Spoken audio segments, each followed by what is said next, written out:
ಗುರುಗಳಿಗೆ ಧನ್ಯವಾದವನ್ನ ಅರ್ಪಿಸ್ತಾ ಬೆರಳನ್ನ ಬಿಡಿಸಿ ಅಂಗೈನ ಕಣ್ಣಿನ ಮೇಲೆ ಇಟ್ಕೊಳ್ಳೋಣ.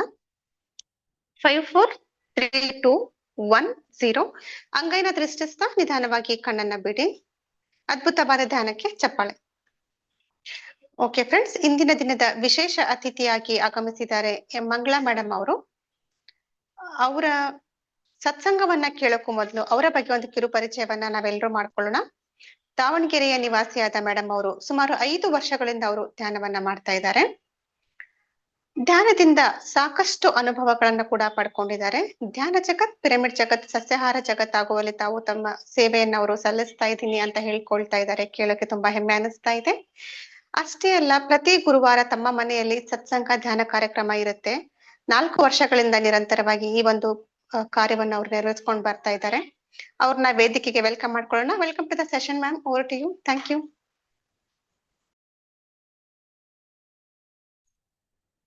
ನಮಸ್ತೆ ಮ್ಯಾಮ್.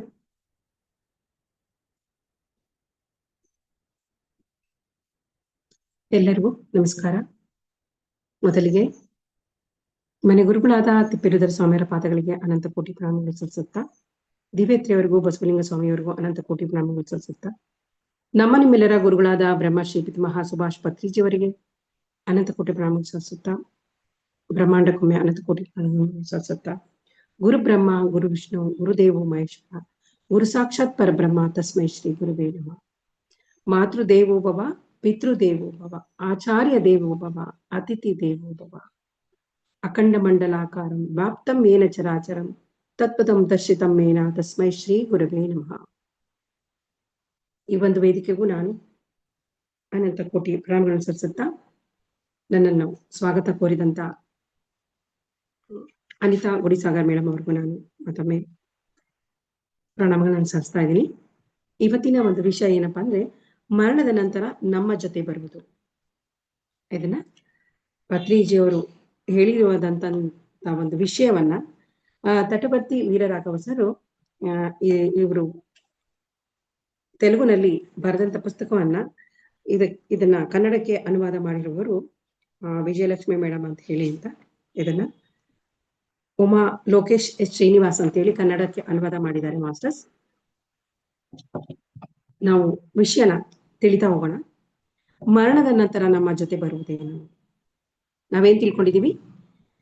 ನಾವು ಬಾಡಿ ವೇಕೆಟ್ ಆಯ್ತು ಅಂದ್ರೆ ಎಲ್ಲ ಮುಗೀತು, ಏನೂ ಇಲ್ಲ, ಇಲ್ಲೇನು ಉಳಿಯೋಲ್ಲ ಅಂತ ನಾವು ಅನ್ಕೊಂಡಿದ್ವಿ. ಈ ಧ್ಯಾನಕ್ಕೆ ಬರೋಕ್ಕಿಂತ ಮುಂಚೆ ನಾವು ಅಷ್ಟೇ ತಿಳ್ಕೊಂಡಿದ್ದು. ಇದ್ರ ಬಗ್ಗೆ ಮರಣ ನಂತರ ಏನು? ನಮ್ಮ ಶರೀರ ಅಷ್ಟೇ ಪಂಚಭೂತಗಳಲ್ಲಿ ಲೀನ ಆಗತ್ತೆ, ಆದ್ರೆ ನಮ್ಮ ಪ್ರಯಾಣ ಮತ್ತೆ ಮುಂದುವರಿಯುತ್ತೆ. ಹೇಗಪ್ಪ ಅಂತಂದ್ರೆ, ಇದಕ್ಕೊಂದು ಎಕ್ಸಾಂಪಲ್ ಉದಾಹರಣೆ ಏನು ಅಂತಂದ್ರೆ, ನಾವೀಗ ಟ್ರೈನಿಗೆ ಟಿಕೆಟ್ ಮಾಡಿಸ್ತೀವಿ. ಟ್ರೈನ್ ಹತ್ತಿದ್ಮೇಲೆ ಎಷ್ಟು ದೂರ ನೋಡ್ಬೋದು ಅಂದ್ರೆ ಆ ಟ್ರೈನ್ ಮರಿಯಾಗೋ ತನಕ ನೋಡ್ತೀವಿ.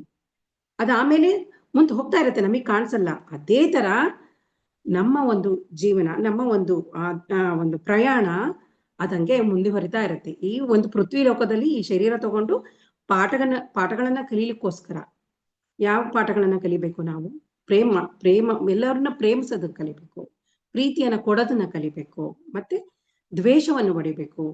ಮೋಹ ಮದ ಮತ್ಸರಗಳಿಂದ ನಾವು ಅವನ್ನೆಲ್ಲ ಬಿಟ್ಟು ನಾವು ನಾನು ಯಾಕೆ ಬಂದಿದ್ದೀನಿ, ನನ್ನ ಮೂಲ ಗುರಿ ಏನು, ನಾನಾರು ಅನ್ನೋದೆಲ್ಲ ಕಲ್ತ್ಕೊಂಡು ಆಸೆ ಇರ್ಬೇಕಂದ್ರೆ ದುರಾಸೆ ಇರಬಾರದು. ಹೀಗೆ ಎಷ್ಟೊಂದು ಪಾಠಗಳು ಕಲಿಯೋದಿದೆ. ನಾನು ಅನ್ನೋದನ್ನ ಬಿಡು, ಅಹಂಕಾರವನ್ನ ಬಿಡಬೇಕು. ನಾನು ಅನ್ನೋದು ಬಿಟ್ಟಾಗ್ಲೇನೆ ನಾವು ಈ ಒಂದು ಆಧ್ಯಾತ್ಮಿಕದಲ್ಲಿ ಹೆಚ್ಚು ಸಾಧನೆಯಲ್ಲಿ ಆಗಿರ್ಬೋದು, ಎಷ್ಟು ಹೆಚ್ಚು ಜ್ಞಾನವನ್ನು ತಿಳಿಕೊಳ್ಳಲಿಕ್ಕೆ ಸಾಧ್ಯ ಆಗ್ತದೆ ಮಾಸ್ಟರ್ಸ್. ಅದಕ್ಕೇನೆ ನಮ್ದು ಬಾಡಿ ವೆಕೆಟ್ ಆದ್ಮೇಲೂ ನಮ್ಮ ಪ್ರಯಾಣ ಇರುತ್ತೆ. ಅದು ಯಾವ ತರ, ಹೇಗೆ, ಏನೇನ್ ಬರುತ್ತೆ ಅನ್ನೋದನ್ನ ನಾವು ತಿಳಿತಾ ಹೋಗೋಣ. ನಾವೀಗ ಎಷ್ಟೋ ವರ್ಷಗಳಿಂದ ನಾವೀಗ ಧ್ಯಾನಕ್ಕೆ ಬಂದಿದ್ದೀವಿ, ಸಾಧನೆ ಹೊಂದುತ್ತಾ ಇದ್ದೀವಿ, ಜ್ಞಾನ ತಗೊಳ್ತಾ ಇದ್ದೀವಿ, ಆಧ್ಯಾತ್ಮಿಕ ಮಾರ್ಗದಲ್ಲಿ ಎಷ್ಟೋ ಅಭಿವೃದ್ಧಿನೂ ಹೊಂದುತ್ತಾ ಇದ್ದೀವಿ, ಹೌದಲ್ವಾ? ನಿಜವಾಗ್ಲೂ ನಾನು 23ನೇ ವಯಸ್ಸಿನಲ್ಲಿ ನನಗೆ ಈ ಒಂದು ಭಗವಂತನ ಮೇಲೆ ಒಂದು ತಪನೆ, ನನಗೆ ಭಗವಂತನ ನೋಡ್ಬೇಕು, ಸಾಕ್ಷಾತ್ಕಾರ ಮಾಡ್ಕೋಬೇಕು, ಅವನನ್ನ ಸೇರ್ಬೇಕು, ಅಂದ್ರೆ ಅವನ ಒಂದು ಲೋಕದಲ್ಲಿ ಇರ್ಬೇಕು. ಮತ್ತೆ ಈ ಜನನ ಮರಣ ಚಕ್ರ ಬೇಡ, ಎಷ್ಟೇ ಚೆನ್ನಾಗಿದೆ ಅಂದ್ರು ಇದು ಬೇಡ. ಅನ್ನೋ ಒಂದು ಬಂತು. ಸಾಕ್ಷಾತ್ಕಾರ ಅನ್ನೋ ಒಂದು ವರ್ಡ್ ಯಾವಾಗ್ಲೂ ಯಾರೋ ದೊಡ್ಡ ದೊಡ್ಡ ಜ್ಞಾನಿಗಳು, ಗ್ರೇಟ್ ಮಾಸ್ಟರ್ಸು ಎಲ್ಲೋ ಹಿಂಗ್ ಹೋದಾಗ ಪ್ರವಚನ ಕೇಳೋದು, ದೇವಸ್ಥಾನದಲ್ಲಿ ಹೋದಾಗ, ಇಲ್ಲಿ ನಮ್ಮ ತಂದೆ ತಾಯಿಯವರು ಒಬ್ರು ಗುರುಗಳ ಹತ್ರ ಒಂದು ಮನೆಗೆ ಪ್ರತಿ ಒಂದು ಗುರುವಾರ ಸತ್ಸಂಗಕ್ಕೆ ಕರ್ಕೊಂಡು ಹೋಗ್ತಾ ಇದ್ರು 5ನೇ ಕ್ಲಾಸ್ ಇದ್ದಾಗ, ನಾನ್ 5th ಓದ್ತಿರುವಾಗ. ಹೀಗೆ ಅದು ಈ ತರ ಇದಾಗಿ ಮನೆಯಲ್ಲೂ ಒಂದು ಸಂಸ್ಕಾರ 5ವರೆಗೆ ಎದ್ದು ಒಂದು ಪೂಜೆ ಮಾಡೋದಾಗಿರ್ಬೋದು. ನಮ್ಮ ಮನೆಯಲ್ಲಿ ಒಂದು ಯಾವಾಗ್ಲೂ ಒಂದು ಸತ್ಯವನ್ನೇ ನುಡಿಬೇಕು, ಬೇರೆಯವರಿಗೆ ನಾವು ತೊಂದರೆ ಕೊಡಬಾರ್ದು, ಒಂದು ಅಲ್ಲಿನ ಒಂದು ಸಂಸ್ಕಾರ, ಒಂದು ನಾನು ಓದುವಾಗ ನನ್ನ ಗುರುಗಳು ನನಗೆ ಕೊಟ್ಟ ಒಂದು ಸಂಸ್ಕಾರಗಳು. ಹೀಗೆ ನಮ್ಮ ಜೀವನದಲ್ಲಿ ನಾವು ಇಲ್ಲಿವರೆಗೂ ತಲುಪಿದೀವಿ ಅಂತಂದ್ರೆ ಎಷ್ಟು ಗುರುಗಳು, ಎಷ್ಟು ಸಹೋದರಿಯರು, ಅಣ್ಣ ತಮ್ಮಂದಿರುಗಳು, ಅಜ್ಜ ಅಜ್ಜಿಗಳು ಎಲ್ಲರೂ ನಮಗೆ ಗುರುಗಳೇ. ಎಲ್ಲರಿಂದ ಇಷ್ಟು ಜ್ಞಾನ ತಿಳ್ಕೊಂಡು, ಜ್ಞಾನ ತಗೊಂಡು ಅದನ್ನ ಆ ತರ ಅಳವಡಿಸ್ಕೊಂಡು ನಾವು ಬಂದಿದ್ದಕ್ಕೆ ನಾವು ಇಲ್ಲಿವರೆಗೂ ಮುಟ್ಟೋದಾಗಿರುತ್ತೆ. ಇಂಥ ಒಂದು ಗ್ರೇಟ್ ಮಾಸ್ಟರ್ಸ್ಗಳನ್ನ ನೋಡೋದಾಗಿರ್ಬೋದು, ಅವರಿಂದ ಒಂದು ಜ್ಞಾನ ತಗೊಳ್ಳೋದಾಗಿರ್ಬೋದು. ಹೀಗೆ ಓದೋ ಜನ್ಮದಲ್ಲಿ ಮಾಡಿದಂತ ಒಂದು ಪುಣ್ಯದ ಫಲದಿಂದ ನೋಡಿ ಇಂಥ ಒಂದು ಗ್ರೇಟ್ ಮಾಸ್ಟರ್ಸ್ ನಮಗೆ ಸಿಕ್ಕಿದರೆ, ನಮಗೆ ಜ್ಞಾನವನ್ನು ಕೊಡ್ತಾ ಇದ್ದಾರೆ. ನಿಜವಾಗ್ಲೂ ನಾನು ಈ ಒಂದು ಧ್ಯಾನಕ್ಕೆ ಬಂದು 5 ವರ್ಷ ಆಗ್ತಾ ಬಂತು. ಅಂದ್ರೆ ನಾನು ರಾಮಕೃಷ್ಣ ಆಶ್ರಮದ ಸಂಪರ್ಕದಲ್ಲಿದ್ದು ಒಂದು ಧ್ಯಾನವನ್ನು ಮಾಡ್ತಿದ್ವಿ. ಇಷ್ಟು ಹೊತ್ತು ಧ್ಯಾನ ಅಲ್ಲ, ಒಂದು ಸತ್ಸಂಗಗಳು, ಒಳ್ಳೊಳ್ಳೆ ಬುಕ್ಸ್ಗಳನ್ನು ಓದೋದು, ತುಂಬಾ ದೊಡ್ಡ ದೊಡ್ಡ ಸ್ಕಾಲರ್ಸ್ ಎಲ್ಲ ಬರ್ತಾ ಇದ್ರು, ಅವರ ಒಂದು ಸೇವೆ ಹೀಗೆ ಮಾಡ್ತಾ ಅವರು ಕೊಟ್ಟಂತ ಒಂದು ಸ್ವಲ್ಪ ಜ್ಞಾನವನ್ನು ಸ್ವಲ್ಪ ತಗೊಳ್ತಾ ಇದ್ವಿ. ಆದ್ರೆ ಎಲ್ಲೋ ಸ್ವಲ್ಪ ಕೊರತೆ ಆಗಿದೆ, ಏನೋ ಸ್ವಲ್ಪ ಕಡಿಮೆ ಆಗಿದೆ, ಯಾಕೋ ಯಾವುದು ಸಂಪೂರ್ಣ ಅಂತ ಅನ್ನಿಸ್ತಾ ಇರ್ಲಿಲ್ಲ. ಯಾಕೋ ಹೀಗೆ ಬೇಜಾರಾಗಿ ಒಂದಿನ ಭಗವಂತ ನನಗೆ ಇದು ಪ್ರಾಪಂಚಿಕ ಸಾಕಾಗಿದೆ, ಇದೇ ಮಲ್ಕೊಳ್ಳೋದು, ಊಟ ಮಾಡೋದು, ಅಡ್ಗೆ ಮಾಡೋದು, ಅವ್ರ ಬಗ್ಗೆ ಮಾತಾಡೋದು, ಇವ್ರ ಬಗ್ಗೆ ಮಾತಾಡೋದು, ಇಷ್ಟೇ, ಇದ್ರಲ್ಲಿ ಏನೂ ಇಲ್ಲ, ಇದು ಬರ್ತಾ ಇರ್ತಾರೆ ಹೋಗ್ತಾ ಇರುತ್ತೆ, ಯಾವುದು ಶಾಶ್ವತ ಅಲ್ಲ. ಆದ್ರೆ ಶಾಶ್ವತವಾದದ್ದು ಯಾವುದು, ನೆಮ್ಮದಿಯಾಗಿ ಇರುವಂತದ್ದು ಯಾವುದು ಅನ್ನೋ ಅಂಥದ್ದು ಒಳಗಡೆ ನನಗೆ ಬರ್ತಾ ಹೋಗಕ್ ಶುರುವಾಯ್ತು. ಅವಾಗ ನನಗೆ ಕೇಳ್ತಾ ಇದ್ದೆ, ಭಗವಂತ ನಾನು ನಿನ್ನನ್ನ ನೋಡ್ಬೇಕು ಅಂದ್ರೆ ಏನ್ ಮಾಡ್ಬೇಕು, ಅದನ್ನ ನೀನೇ ತಿಳಿಸ್ಬೇಕು, ನನಗೆ ನನ್ನ ಗುರು ಬೇಕು, ನಾನು ಹೆಚ್ಚಿಗೆ ಸಾಧನೆ ಮಾಡ್ಬೇಕು, ಜ್ಞಾನವನ್ನು ತಿಳ್ಕೊಬೇಕು, ಈ ಭೂಮಿಯಲ್ಲಿ ಇರುವಾಗ್ಲೇನೆ ನಾನು ಯಾಕೆ ಬಂದಿದ್ದೀನಿ, ನನ್ನ ಗುರಿ ಏನು, ನಾನು ನನ್ನ ಮೂಲ ಸ್ಥಾನಕ್ಕೆ ಹೋಗಕ್ಕೆ ನಾನೇನ್ ಮಾಡ್ಬೇಕು ಕೇಳಿದಾಗ ನನಗೆ 1 ವಾರಕ್ಕೆ ಸಿಕ್ಕಂತ ಒಂದು ನನ್ನ ಗುರು, ಪತ್ರಿಜಿ ಗುರು ಸಿಕ್ಕಂತ ಜ್ಞಾನ, ನನ್ನ ಪತ್ರಿಜಿ ಕೊಟ್ಟಿರುವಂತ ಜ್ಞಾನ, ಇದನ್ನೇ ಮಾಡ್ತಾ ಮಾಡ್ತಾ ಈ ಒಂದು ತಗೊಂಡ್ ಬಂದು ನನ್ನ ಪತ್ರಿಜಿ ಗುರುಗಳು ಇಲ್ಲಿ ಕೂರಿಸಿದ್ದಾರೆ ನಿಮ್ಮೆಲ್ಲರ ಇದ್ರಿಗೆ. ನಾನು ಇನ್ನೂ ಕಲಿಯೋದಿದೆ, ಕಲ್ತ್ಕೋಬೇಕು ನೀನು ಅಂತೇಳಿ ನನ್ನನ್ನು ಕೂರಿಸ್ತಿದ್ದಾರೆ.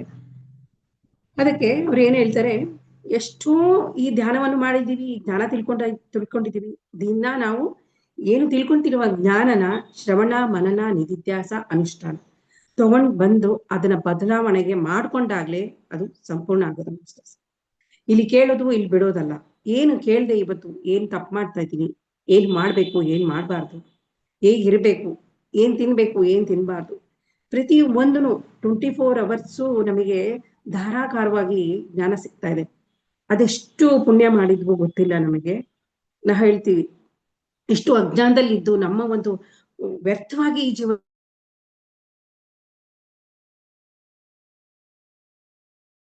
ಈ ಸಿಗೋದನ್ನೆಲ್ಲ ನಾವು ಸಿಕ್ಕಿರೋದನ್ನ ವ್ಯರ್ಥ ಮಾಡ್ಕೊಳ್ತಾ ಇದ್ವಿ. ಸಿಕ್ಕಿದೆ, ಈಗ ಅದನ್ನ ಸ್ವಲ್ಪನೂ ವೇಸ್ಟ್ ಮಾಡ್ದಂಗೆ ನಾವು ಉಳಿಸ್ಕೋಬೇಕು. ಅದಕ್ಕೆ ಈ ಜನ್ಮದಲ್ಲಿ ಮಾಡಿದ್ದು ನಮಗೆ ಮುಂದಿನ ಜನ್ಮಕ್ಕೆ ಅದು ರೆಡಿಯಾಗಿ ಅದೇನ್ ಬರ್ಬೇಕು ಅದು ನಮಗೆ ಬರುತ್ತೆ. ಅದಕ್ಕೆ ಅವ್ರು ಹೇಳ್ತಾರೆ ಏನು ಅಂದ್ರೆ, ಎಷ್ಟೋ ಅಭಿವೃದ್ಧಿಯನ್ನ ನಾವು ಪಡ್ಕೊಂಡಿದೀವಿ, ಎಷ್ಟೋ ಬದಲಾವಣೆಗಳನ್ನ ಹೊಂದಿದೀವಿ, ಎಷ್ಟೋ ನೆಮ್ಮದಿಯನ್ನು ನಾವು ಪಡ್ಕೊಂಡಿದೀವಿ. ಅದಕ್ಕೆ ಈ ದಿನ ನಾವು ಚೆನ್ನಾಗಿ ಹಣ ಸಂಪಾದನೆ ಮಾಡ್ತೀವಿ, ಅದು ನಮ್ಮ ಈ ಜನ್ಮದಲ್ಲಿ ಮುಂದಿನ ಭವಿಷ್ಯಕ್ಕೆ ನಮಗೆ ಲಾಭವನ್ನು ಕೊಡುತ್ತೆ. ಆಮೇಲೆ ಅದರಿಂದ ನಮಗೆ ಸಹಾಯ ಆಗುತ್ತೆ. ಹೌದು ತಾನೇ? ನಾವ್ ಈಗ ಮಾಡಿ ಸ್ವಲ್ಪ ದುಡ್ಡನ್ನ ನಮ್ಮ ಮಕ್ಕಳಿಗೆ ಆಗಿರ್ಬೋದು, ನಮ್ಮ ಆರೋಗ್ಯಕ್ಕೆ ಆಗಿ ಅದನ್ನ ಎತ್ತಿಟ್ಟಿರ್ತೀವಿ. ಈಗ ಮಾಡಿದ್ದು ನಮಗೆ ಮುಂದಕ್ಕೆ ಉಪಯೋಗ ಆಗುತ್ತೆ.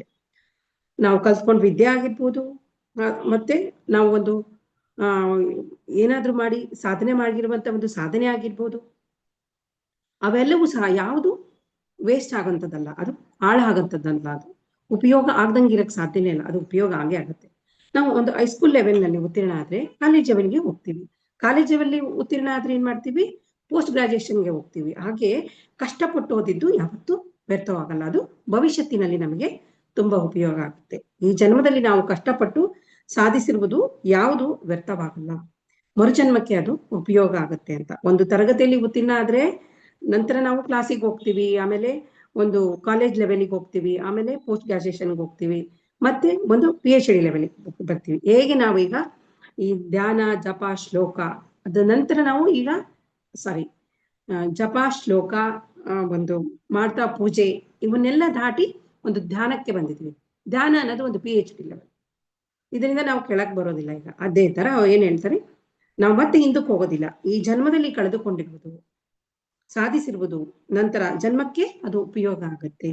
ಈ ಜನ್ಮದಲ್ಲಿ ಕಷ್ಟಪಟ್ಟು ಸಾಧನೆ ಮಾಡಿದ್ದು ಯಾವತ್ತೂ ವ್ಯರ್ಥ ಆಗಲ್ಲ.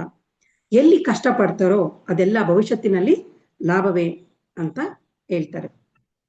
ನಾವು ಸತ್ತು ಹೋದ್ರೆ ಎಲ್ಲ ಮುಗ್ದೋಗ್ಬಿಡುತ್ತೆ ಅಂತ ನಾವು ತಿಳ್ಕೊಂಡಿದೀವಿ, ಏನು ಉಳಿಯೋದಿಲ್ಲ ಅಂತ. ಆದ್ರೆ ಅದು ತಪ್ಪು.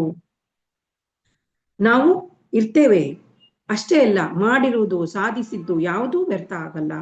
ತುಂಬಾ ಜನ ಏನ್ ತಿಳ್ಕೊಂಡಿದ್ದಾರೆ ಏನಂದ್ರೆ, ದೇಹ ಸುಡ್ತಾರಲ್ಲ ಅಲ್ಲೇನು ಉಳಿಯುತ್ತೆ, ಬೂದಿ ಉಳಿಯುತ್ತೆ. ಅದಕ್ಕೆ ದೇಹ ಸುಡಲ್ಪಡುತ್ತದೆ, ಇಲ್ಲಿ ಮಾಡಿದಂತ ಯಾವುದು ಅಷ್ಟೇ ಸುಡಲ್ಪಡುತ್ತದೆ.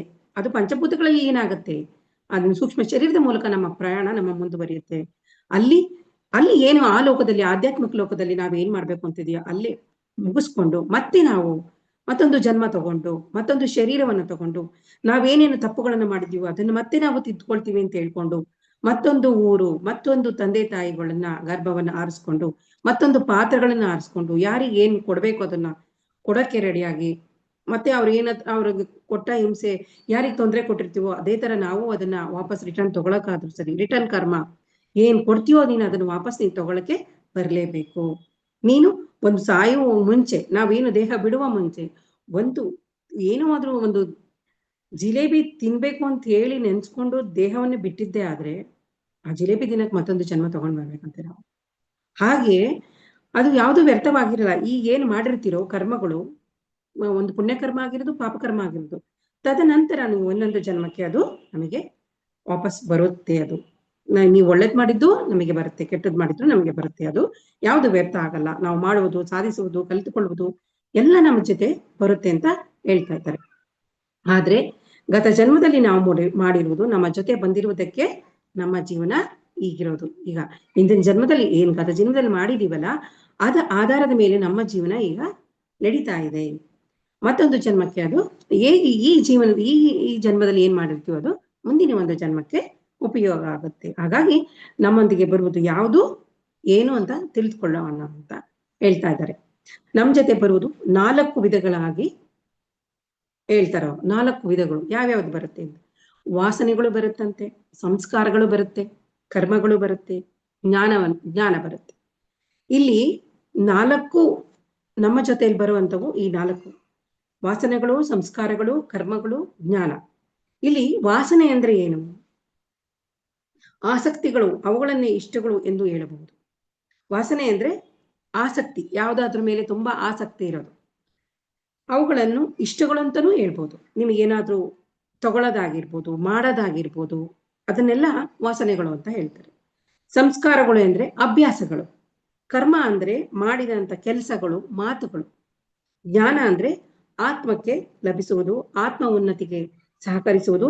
ಇವೆಲ್ಲವೂ ಕಣ್ಣಿಗೆ ಕಾಣದಿದ್ರು ಮಾನವನ ಮನಸ್ಸಿದ ನಂತರ ಜೊತೆಯಲ್ಲಿ ಬರುತ್ತವೆ.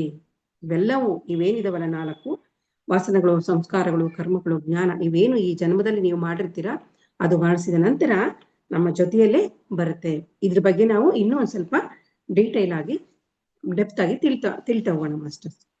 ವಾಸನೆಗಳು ಅಂದ್ರೆ 3 ವಿಧ ಇದೆಯಂತೆ ವಾಸನೆಗಳು. ಯಾವುದು ಅಂದ್ರೆ ದೇಹ ವಾಸನೆ, 2ನೇದು ಲೋಕ ವಾಸನೆ, 3ನೇದು ಶಾಸ್ತ್ರ ವಾಸನೆ.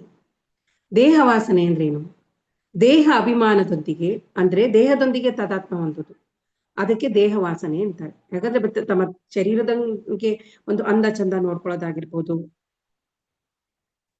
ಮತ್ತೆ ಅವರ ಶರೀರದ ಬಗ್ಗೆ ಅವರಿಗೆ ಕಾಳಜಿ ವಹಿಸ್ಕೊಳ್ಳೋದಾಗಿರ್ಬೋದು, ಈ ಶರೀರದ ಜೊತೆಗೆ ಬರೀ ಒಂದು ಪ್ರಾಪಂಚಿಕ ಕೆಲಸಗಳನ್ನ ಮಾಡೋದಾಗಿರ್ಬೋದು, ಇವೆಲ್ಲವೂ ದೇಹವಾಸನೆ ಆಗುತ್ತಂತೆ. ಲೋಕವಾಸನೆ ಅಂದ್ರೆ ಈ ಒಂದು ಮನಸ್ಸಿಗೆ ಗುಲಾಮರಾಗಿ ಮನಸ್ಸಿನೊಂದಿಗೆ ತಾದಾತ್ಮ್ಯತೆ ಹೊಂದುವುದು, ಅದನ್ನ ಒಂದು ಲೋಕವಾಸನೆ ಅಂತ ಹೇಳ್ತಾರೆ. ಅಂದ್ರೆ ಹೇಳ್ತಾರೆ, ಯಾಕೆ ನಮಗೆ ಈಗ ಧ್ಯಾನ ಮಾಡ್ರಿ ಧ್ಯಾನ ಮಾಡ್ತಾ ಮಾಡ್ತಾ, ನೀವು ಧ್ಯಾನಕ್ಕಿಂತ ಮುಂಚೆ ನಾವು ಏನಾಗಿರ್ತೀವಿ, ಮನಸ್ಸಿಗೆ ನಾವು ಗುಲಾಮರಾಗಿರ್ತೀವಿ. ನೀವು ಅದ್ರ ಯಜಮಾನ ಆಗ್ಬೇಕು ಅಂದ್ರೆ ಹೆಚ್ಚೆಚ್ಚು ನಾವು ಧ್ಯಾನ ಸಾಧನೆ ಮಾಡ್ತಾ ಹೋಗ್ಬೇಕು. ಅದ್ರ ಜೊತೆಗೆ ನಾವು ಒಂದಿಷ್ಟು ಈ ಒಂದು ಆಧ್ಯಾತ್ಮಿಕ ಪುಸ್ತಕಗಳನ್ನ ಓದ್ತಾ ಹೋಗ್ಬೇಕು. ಒಂದಿಷ್ಟು ಸತ್ಸಂಗವನ್ನು ಇಟ್ಕೊಳ್ಬೇಕು. 18 ಸೂಕ್ತಿಗಳನ್ನು ನಮಗೆ ಏನು ಪತ್ರಿಜಿ ಕೊಟ್ಟಿದ್ದಾರೆ ಅವನ್ನ ಪ್ರತಿದಿನ ನೋಡ್ತಾ ಇವ್ರೇನು ಏನ್ ಹೇಳ್ತಾರೆ, ಈ ಮೂರನ್ನು ನಮ್ಮ ಜೊತೆಯಲ್ಲಿಟ್ಟು ಸಾಧನೆ ಮಾಡ್ತಾ ಹೋದ್ರೆ ಮಾತ್ರ ನಾವು ಸಮತ್ವದಲ್ಲಿ ಸಾಕ್ತಾ ಹೋಗ್ಬೋದು ಈ ಪ್ರಾಪಂಚಿಕದಲ್ಲಿ. ಅದಕ್ಕೇನೆ ಎಷ್ಟು ಕ್ಷಣವೂ ನಾವು ತುಂಬಾ ಹುಷಾರಾಗಿರ್ಬೇಕು. ಈ ಪ್ರಾಪಂಚಿಕದಲ್ಲಿ ಇದ್ಕೊಂಡು ಆಧ್ಯಾತ್ಮ ಸಾಧನೆ ಮಾಡೋದು ಅಂದ್ರೆ ಸುಮ್ನೆ ಅಲ್ಲ. ಯಾಕಂದ್ರೆ ಎಷ್ಟು ಬೇಗ ನಮ್ಮ ಮನಸ್ಸು ಕೋಪಗೊಳ್ಳುತ್ತೆ, ಎಷ್ಟು ಬೇಗ ಬೇರೆಯವ್ರ ಬಗ್ಗೆ ಮಾತಾಡುತ್ತೆ, ಎಷ್ಟು ಬೇಗ ಒಳಗೆ ಹೊರಗಡೆ ಮಾತುಗಳು ಬೇರೆಯವ್ರ ಅಂದ ತಕ್ಷಣ ಎಷ್ಟು ಬೇಗ ನಮ್ಮ ಉತ್ತರಗಳು ಹೇಗೆ ಬರುತ್ತೆ. ಏನಾದ್ರೂ ತಗೊಂಬಂದ್ರೆ ಬೇಗ ತಿನ್ಬೇಕು ಅನ್ನೋ ಒಂದು ಆಸೆ ಆಗಿರ್ಬೋದು. ಇವೆಲ್ಲವೂ ಕ್ಷಣದಲ್ಲಿ ಚೇಂಜ್ ಆಗ್ತಾ ಇರುತ್ತೆ. ಎಷ್ಟು ಸಾಧನೆ ಮಾಡ್ತಿರ್ತೀವಿ, ಎಷ್ಟೊಂದು ಬುಕ್ಸ್ ಓದ್ತಿರ್ತೀವಿ, ಎಷ್ಟೊಂದು ಸತ್ಸಂಗದಲ್ಲಿ ಕೇಳಿಪಟ್ಟಿರ್ತೀವಿ, ಎಷ್ಟೊಂದು ಬದಲಾವಣೆಗಳನ್ನ ಮಾಡ್ಕೊಂಡಿರ್ತೀವಿ. ಆದ್ರೂ ಸ್ವಲ್ಪದಲ್ಲೇ ನಾವು ಜಾರ್ತಾ ಇರ್ತೀವಿ. ಅದಕ್ಕೆ ಈ ಮನಸ್ಸಿಗೆ ಗುಲಾಮರಾಗಿ ಮನಸ್ಸಿನೊಂದಿಗೆ ಆಧ್ಯಾತ್ಮನ ಹೊಂದಿರ್ತೀವಲ್ಲ, ಅದಕ್ಕೆ ಇದನ್ನ ಲೋಕವಾಸನೆ ಅಂತ ಹೇಳ್ತಾರೆ. 3ನೇದು ಶಾಸ್ತ್ರವಾಸನೆ ಅಂದ್ರೆ ಬುದ್ಧಿಯನ್ನು ಉಪಯೋಗಿಸ್ತಾ ಬುದ್ಧಿಯೊಂದಿಗೆ ತಾದಾತ್ಮಕತೆ ಹೊಂದಿರುವಂಥದ್ದು. ಬುದ್ಧಿಯೊಂದಿಗೆ ಮಾಡುವ ಕೆಲಸಗಳನ್ನೆಲ್ಲ ಶಾಸ್ತ್ರವಾಸನೆ ಅಂತ ಹೇಳ್ತಾರೆ. ಅದಕ್ಕೆ ಅವ್ರು ಹೇಳ್ತಾರೆ, ಈ 3 ವಾಸನೆಗಳು ಮಾನವನಿಗೆ ಕಬ್ಬಿಣದ ಸಂಕೋಲೆಗಳಂತೆ. ಇವು ದುಃಖವನ್ನು ತೊಲಗಿಸಲಾರವು. ಇದರಿಂದ ನಾವು ಜಾಸ್ತಿ ಒತ್ತಡದಲ್ಲೇ ಕಳಿತೀವಿ, ದುಃಖದಲ್ಲೇ ಕಳಿತೀವಿ. ಇದರಿಂದ ನಾವು ಮೋಕ್ಷವನ್ನು ಪಡಿಲಿಕ್ಕೆ ಆಗೋದಿಲ್ಲ. ಅದಕ್ಕೆ ನಾವು ದೇಹ ವಾಸನೆ ಅಂದ್ರೆ ಏನು ಅಂತ ತಿಳಿಯೋಣ ಇನ್ನೊಂದ್ ಸ್ವಲ್ಪ ಡೆಪ್ತ್ ಆಗಿ. ದೇಹಕ್ಕಾಗಿ ಮಾಡುವ ಕೆಲಸಗಳು ಅಂದ್ರೆ ಸಂಸಾರ, ಕುಟುಂಬ, ಗಂಡ, ಹೆಂಡತಿ, ಮಕ್ಕಳು, ಬಂಧುಗಳು ಇಂತರ ಮೇಲೆ ಒಂದು ಮಮಕಾರದೊಂದಿಗೆ ಇರ್ಬೋದು.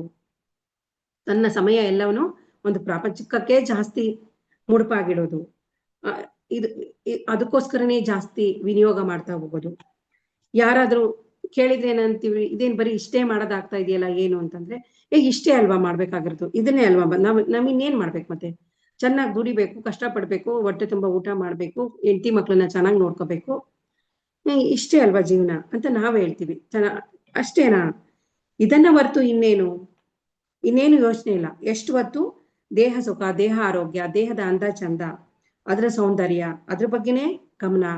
ಒಂದಿಷ್ಟು ಬೇರೆಯವ್ರ ಬಗ್ಗೆ ಮಾತಾಡ್ತಾ ಸುಮ್ನೆ ವ್ಯರ್ಥವಾಗಿ ಕಾಲ ಕಳೀತಾ, ಒಂದು ಮೊಬೈಲ್ಗಳ ಮೂಲಕ ಕಾಲ ಕಳೀತಾ, ಇಷ್ಟೇ ಮಾಡ್ಕೊಂತ ಹೋಗ್ತಾ ಇರ್ತೀವಿ. ಇದೆಲ್ಲ ದೇಹ ವಾಸನೆ ಆಗಿರುತ್ತೆ. ಒಂದು ವಿಧವಾಗಿ ಹೇಳ್ಬೇಕಂದ್ರೆ ದೇಹ ಅನ್ನೋದು ಏನ್ ಹೇಳ್ತಾರೆ ಗ್ರೇಟ್ ಮಾಸ್ಟರ್ಸ್ಗಳೆಲ್ಲ ಏನ್ ಹೇಳಿದ್ದಾರೆ, ಇದೊಂದು ಕಾಯಿಲೆಗಳ ಒತ್ತಾಯಿತು, ಒಂದು ಆಗರ, ಅದು ನೋವುಗಳ ಆಗರ ಇದ್ದಾಗ ಇದು ದೇಹ ಅನ್ನೋದು. ಅದಕ್ಕೆ ಅದನ್ನ ಯಾವತ್ತೂ ಮರಿಬೇಡಿ, ಅದನ್ನ ನೆನಪಿನಲ್ಲಿ ಇಟ್ಕೊಳ್ರಿ. ದೇಹದ ಮೇಲೆ ಮಮಕಾರ, ಅಭಿಮಾನವನ್ನು ಸ್ವಲ್ಪ ಕಡಿಮೆ ಮಾಡ್ಕೊಳ್ಬೇಕು. ಇಲ್ಲ ಅಂದ್ರೆ ಯೋಗಿಗಳು ಏನಂತಾರೆ, ಇದನ್ನ ಮಲಭಾಂಡ ಅಂತ ಕರೀತಾರಂತೆ. ಈ ದೇಹವನ್ನ ಮಲಭಾಂಡ ಅಂತ. ಇಷ್ಟು ದೇಹದ ವಾಸನೆ ಆಗಿದೆ ಮಾಸ್ಟರ್ಸ್. ಲೋಕವಾಸನೆ ಅಂದ್ರೆ ಮನಸ್ಸಿಗೆ ಸಂಬಂಧಿಸಿದಂತೆ ಇವರಲ್ಲಿ ಮನಸ್ಸಿನ ಒಂದು ಪ್ರಾಮುಖ್ಯತೆ ಬಹಳ ಹೆಚ್ಚಾಗಿರುತ್ತೆ. ಇವರು ಲೋಕದಲ್ಲಿರುವವರ ಸುಖಕ್ಕೆ ಹೆಚ್ಚು ಪ್ರಾಮುಖ್ಯತೆಯನ್ನ ನೀಡ್ತಾರೆ. ಇವರಿಗೆ ಮನಸ್ಸಿಗೆ ಸಂಬಂಧಿಸಿದಂತ ಒಂದು ಕೋರಿಕೆಗಳು ಇರ್ತವೆ. ಎಲ್ಲ ರೀತಿ ಅಂದ್ರೆ ಅವರವರಿಗೆ ಇಷ್ಟವಾದಂತ ಒಂದು ಏನೋ ಒಂದು ಸಾಧನೆ ಮಾಡ್ಲಿಕ್ಕೆ ಬಂದಿರ್ತಾರೆ. ಅಂದ್ರೆ ಒಂದು ದೊಡ್ಡ ಸಂಗೀತಗಾರ ಆಗ್ಬೋದು, ದೊಡ್ಡ ಒಂದು ಕ್ರಿಕೆಟ್ಗಾರ ಆಗಿರ್ಬೋದು, ದೊಡ್ಡ ಒಬ್ಬ ಚೆಸ್ ಪ್ಲೇಯರ್ ಆಗಿರ್ಬೋದು, ಒಂದು ಸಿನಿಮಾದಲ್ಲಿ ಆಕ್ಟಿಂಗ್ ಮಾಡೋದಾಗಿರ್ಬೋದು. ಅಂದ್ರೆ ಒಬ್ಬೊಬ್ಬರಿಗೂ ಒಂದೊಂದರಲ್ಲಿ ಇಷ್ಟ ಇರ್ತತಿ. ಆ ಸಮಯವನ್ನು ಸಮಸ್ತ ಶಕ್ತಿಯಾಗಿ ವಿನಿಯೋಗಿಸ್ತಾರೆ. ಹೇಗೆ ಇನ್ವಾಲ್ವ್ಮೆಂಟ್ ಯಾವುದೇ ಆದ್ರೂ ನೀವು ಸಾಧನೆ ಈಗ ಒಂದು ಧ್ಯಾನದಲ್ಲಿ ನಾವು ಹೆಚ್ಚೆಚ್ಚು ಸಾಧನೆ ಮಾಡ್ಬೇಕು, ತುಂಬಾ ಹೆಚ್ಚಾಗಿ ಜ್ಞಾನವನ್ನು ಪಡಿಬೇಕು. ನಾವು ಇನ್ನೂ ಏನಿದು ಎಲ್ಲವನ್ನೂ ತಿಳ್ಕೊಂಡು ಈ ಜನ್ಮದಲ್ಲೇ ಜನನ ಮರಣ ಚಕ್ರದಿಂದ ನಾನು ಮುಕ್ತಿಯನ್ನು ಪಡಿಬೇಕು, ಮೋಕ್ಷವನ್ನು ಪಡಿಬೇಕು, ಸಾಕ್ಷಾತ್ಕಾರವನ್ನು ಮಾಡ್ಕೋಬೇಕು, ಭಗವಂತನ ರಾಜ್ಯವನ್ನು ಪ್ರವೇಶ ಮಾಡ್ಬೇಕು, ಅವನಲ್ಲಿ ಲೀನವಾಗ್ಬೇಕು ಅಂತಂದಾಗ ಅದರಲ್ಲೇ ನಾವು ಹೇಗೆ ಇನ್ವಾಲ್ವ್ ಆಗಿ ಅದನ್ನೇ ನಮ್ಮ ಒಂದು ಪ್ರತಿನಿತ್ಯ ಅದರಲ್ಲೇ ತಲ್ಲೀನರಾಗಿದ್ದಾಗ ನಾವು ಅದರಲ್ಲಿ ಸಾಕಷ್ಟು ಸಾಧನೆ ಮಾಡ್ತೀವಿ, ಸಾಕಷ್ಟು ಜ್ಞಾನವನ್ನು ಪಡಿತೀವಿ, ಸಾಕಷ್ಟು ಭಗವಂತನಿಗೆ ಹತ್ರ ಆಗ್ತಾ ಹೋಗ್ತೀವಿ. ಅದೇ ತರನೇ ಪ್ರತಿಯೊಬ್ಬರು ಏನ್ ಮಾಡ್ತಾರೆ, ಒಂದೊಂದು ವಿಷಯದಲ್ಲಿ ಒಬ್ಬ ಸೈಂಟಿಸ್ಟ್ ಆಗಿರ್ಬೋದು ಅಂದ್ರೆ ಅದರಲ್ಲೇ ತಲ್ಲೀನರಾಗಿರ್ತಾರೆ, ಒಬ್ಬ ಚಾಂಪಿಯನ್ ಆಗ್ಬೇಕು ಅಂದ್ರೆ ಅದರಲ್ಲೇ ತಲ್ಲೀನರಾಗಿರ್ತಾರೆ. ಹೀಗೆ ಅವರ ದೃಷ್ಟಿ ಏನಾಗಿರುತ್ತೆ, ಒಂದೊಂದು ಕಾರ್ಯದಲ್ಲಿ ಅವರು ಅದ್ರ ಮೇಲೆ ದೃಷ್ಟಿಯನ್ನು ಅದರಲ್ಲೇ ಇನ್ವಾಲ್ವತೆ ಆಗ್ಬಿಟ್ಟು ಅವರು ಅದರಲ್ಲೇ ಮನಸ್ಸನ್ನು ಇಟ್ಟು ಅದರಲ್ಲೇ ಸಾಧನೆ ಮಾಡಿರ್ತಾರೆ. ಆದ್ರಿಂದ ಅವ್ರೇನ್ ಮಾಡ್ತಾರೆ, ಆ ಕೆಲಸ ಮಾಡ್ತಾರೆ. ಅದಕ್ಕೆ ಉನ್ನತವಾದ ಪ್ರಾಮುಖ್ಯತೆಯನ್ನು ಕೊಡ್ತಾರೆ. ಅವರಿಗೆ ಇಷ್ಟವಾದದ್ದಕ್ಕೆ ಪ್ರಾಮುಖ್ಯತೆಯನ್ನು ಕೊಡ್ತಾ ಇನ್ಯಾವುದ್ರಲ್ಲೂ ಅವರಿಗೆ ಆಸಕ್ತಿ ಇರಲ್ಲ. ಅವರು ತನಗೆ ಯಾವ್ದ್ರಲ್ಲಿ ಮಾಡ್ಬೇಕು ಅಂತಿರುತ್ತೋ ಅದರಲ್ಲೇ ಅದನ್ನ ಹೆಚ್ಚೆಚ್ಚು ಮಾಡ್ತಾ ಅದ್ರ ಬಗ್ಗೆ ಆಲೋಚನೆ ಮಾಡ್ತಾ ಇರೋದಿಕ್ಕೆ ಏನಂತಾರೆ, ಲೋಕವಾಸನೆ ಎನ್ನುತ್ತಾರೆ. ಶಾಸ್ತ್ರವಾಸನೆ ಅಂದ್ರೆ ಒಂದು ಹಿತವಾಗಿ ಹೇಳ್ಬೇಕು ಅಂದ್ರೆ ಇದು ಬುದ್ಧಿಗೆ ಸಂಬಂಧಿಸಿದ್ದು. ಅಂದ್ರೆ ಬುದ್ಧಿ ಸ್ಥಿತಿಗೆ ಬಂದಿರುವ ಮಾಡುವಂತ ಕೆಲಸಗಳು. ಶಾಸ್ತ್ರಗಳೆಲ್ಲವನ್ನೂ ಅಧ್ಯಯನ ಮಾಡ್ತಾರೆ, ಅವುಗಳನ್ನು ಪೂರ್ತಿಯಾಗಿ ನಂಬ್ತಾರೆ, ಅದರ ಅನುಗುಣವಾಗಿ ಜೀವಿಸಲು ಪ್ರಯತ್ನಿಸ್ತಾರೆ. ಇದು ಶಾಸ್ತ್ರವಾಸನೆ. ಅಂದ್ರೆ ಅವರು ಬುದ್ಧಿಗೆ ಏನ್ ಅನ್ಸುತ್ತೆ, ಅಕಸ್ಮಾತ್ ಬೇರೆಯವ್ರು ಹೇಳ್ತಾರೆ, ನೀನ್ ಈ ತರ ಮಾಡ್ಬೇಡ, ಅಲ್ಲೊಬ್ರು ತುಂಬಾ ಶಾಸ್ತ್ರ ತುಂಬಾ ಚೆನ್ನಾಗಿ ಹೇಳ್ತಾರೆ, ನೀನು ಅವ್ರನ್ನ ಕೇಳು, ನಾನ್ ಕೇಳ್ದೆ, ಅವ್ರು ಕೇಳಿದ್ಮೇಲೆ ನಾನು ಈ ತರ ಆದೆ, ಅದ್ರಿಂದ ನನ್ ಕಷ್ಟ ಬಗೆಹರಿತು, ಅದ್ರಿಂದ ನೀನು ಅಲ್ಲಿ ಹೋದ್ರೆ ನೀನು ಚೆನ್ನಾಗಾಗ್ತೀಯ ಅಂತ. ಒಬ್ಬೊಬ್ರು ಸ್ವಂತವಾದ ಬುದ್ಧಿಯನ್ನು ಉಪಯೋಗಿಸ್ಕೊಂಡು ತಮಗೇನ್ ಸರಿ ಅನ್ಸುತ್ತೋ ಅದು ಮಾಡುವರಿರ್ತಾರೆ.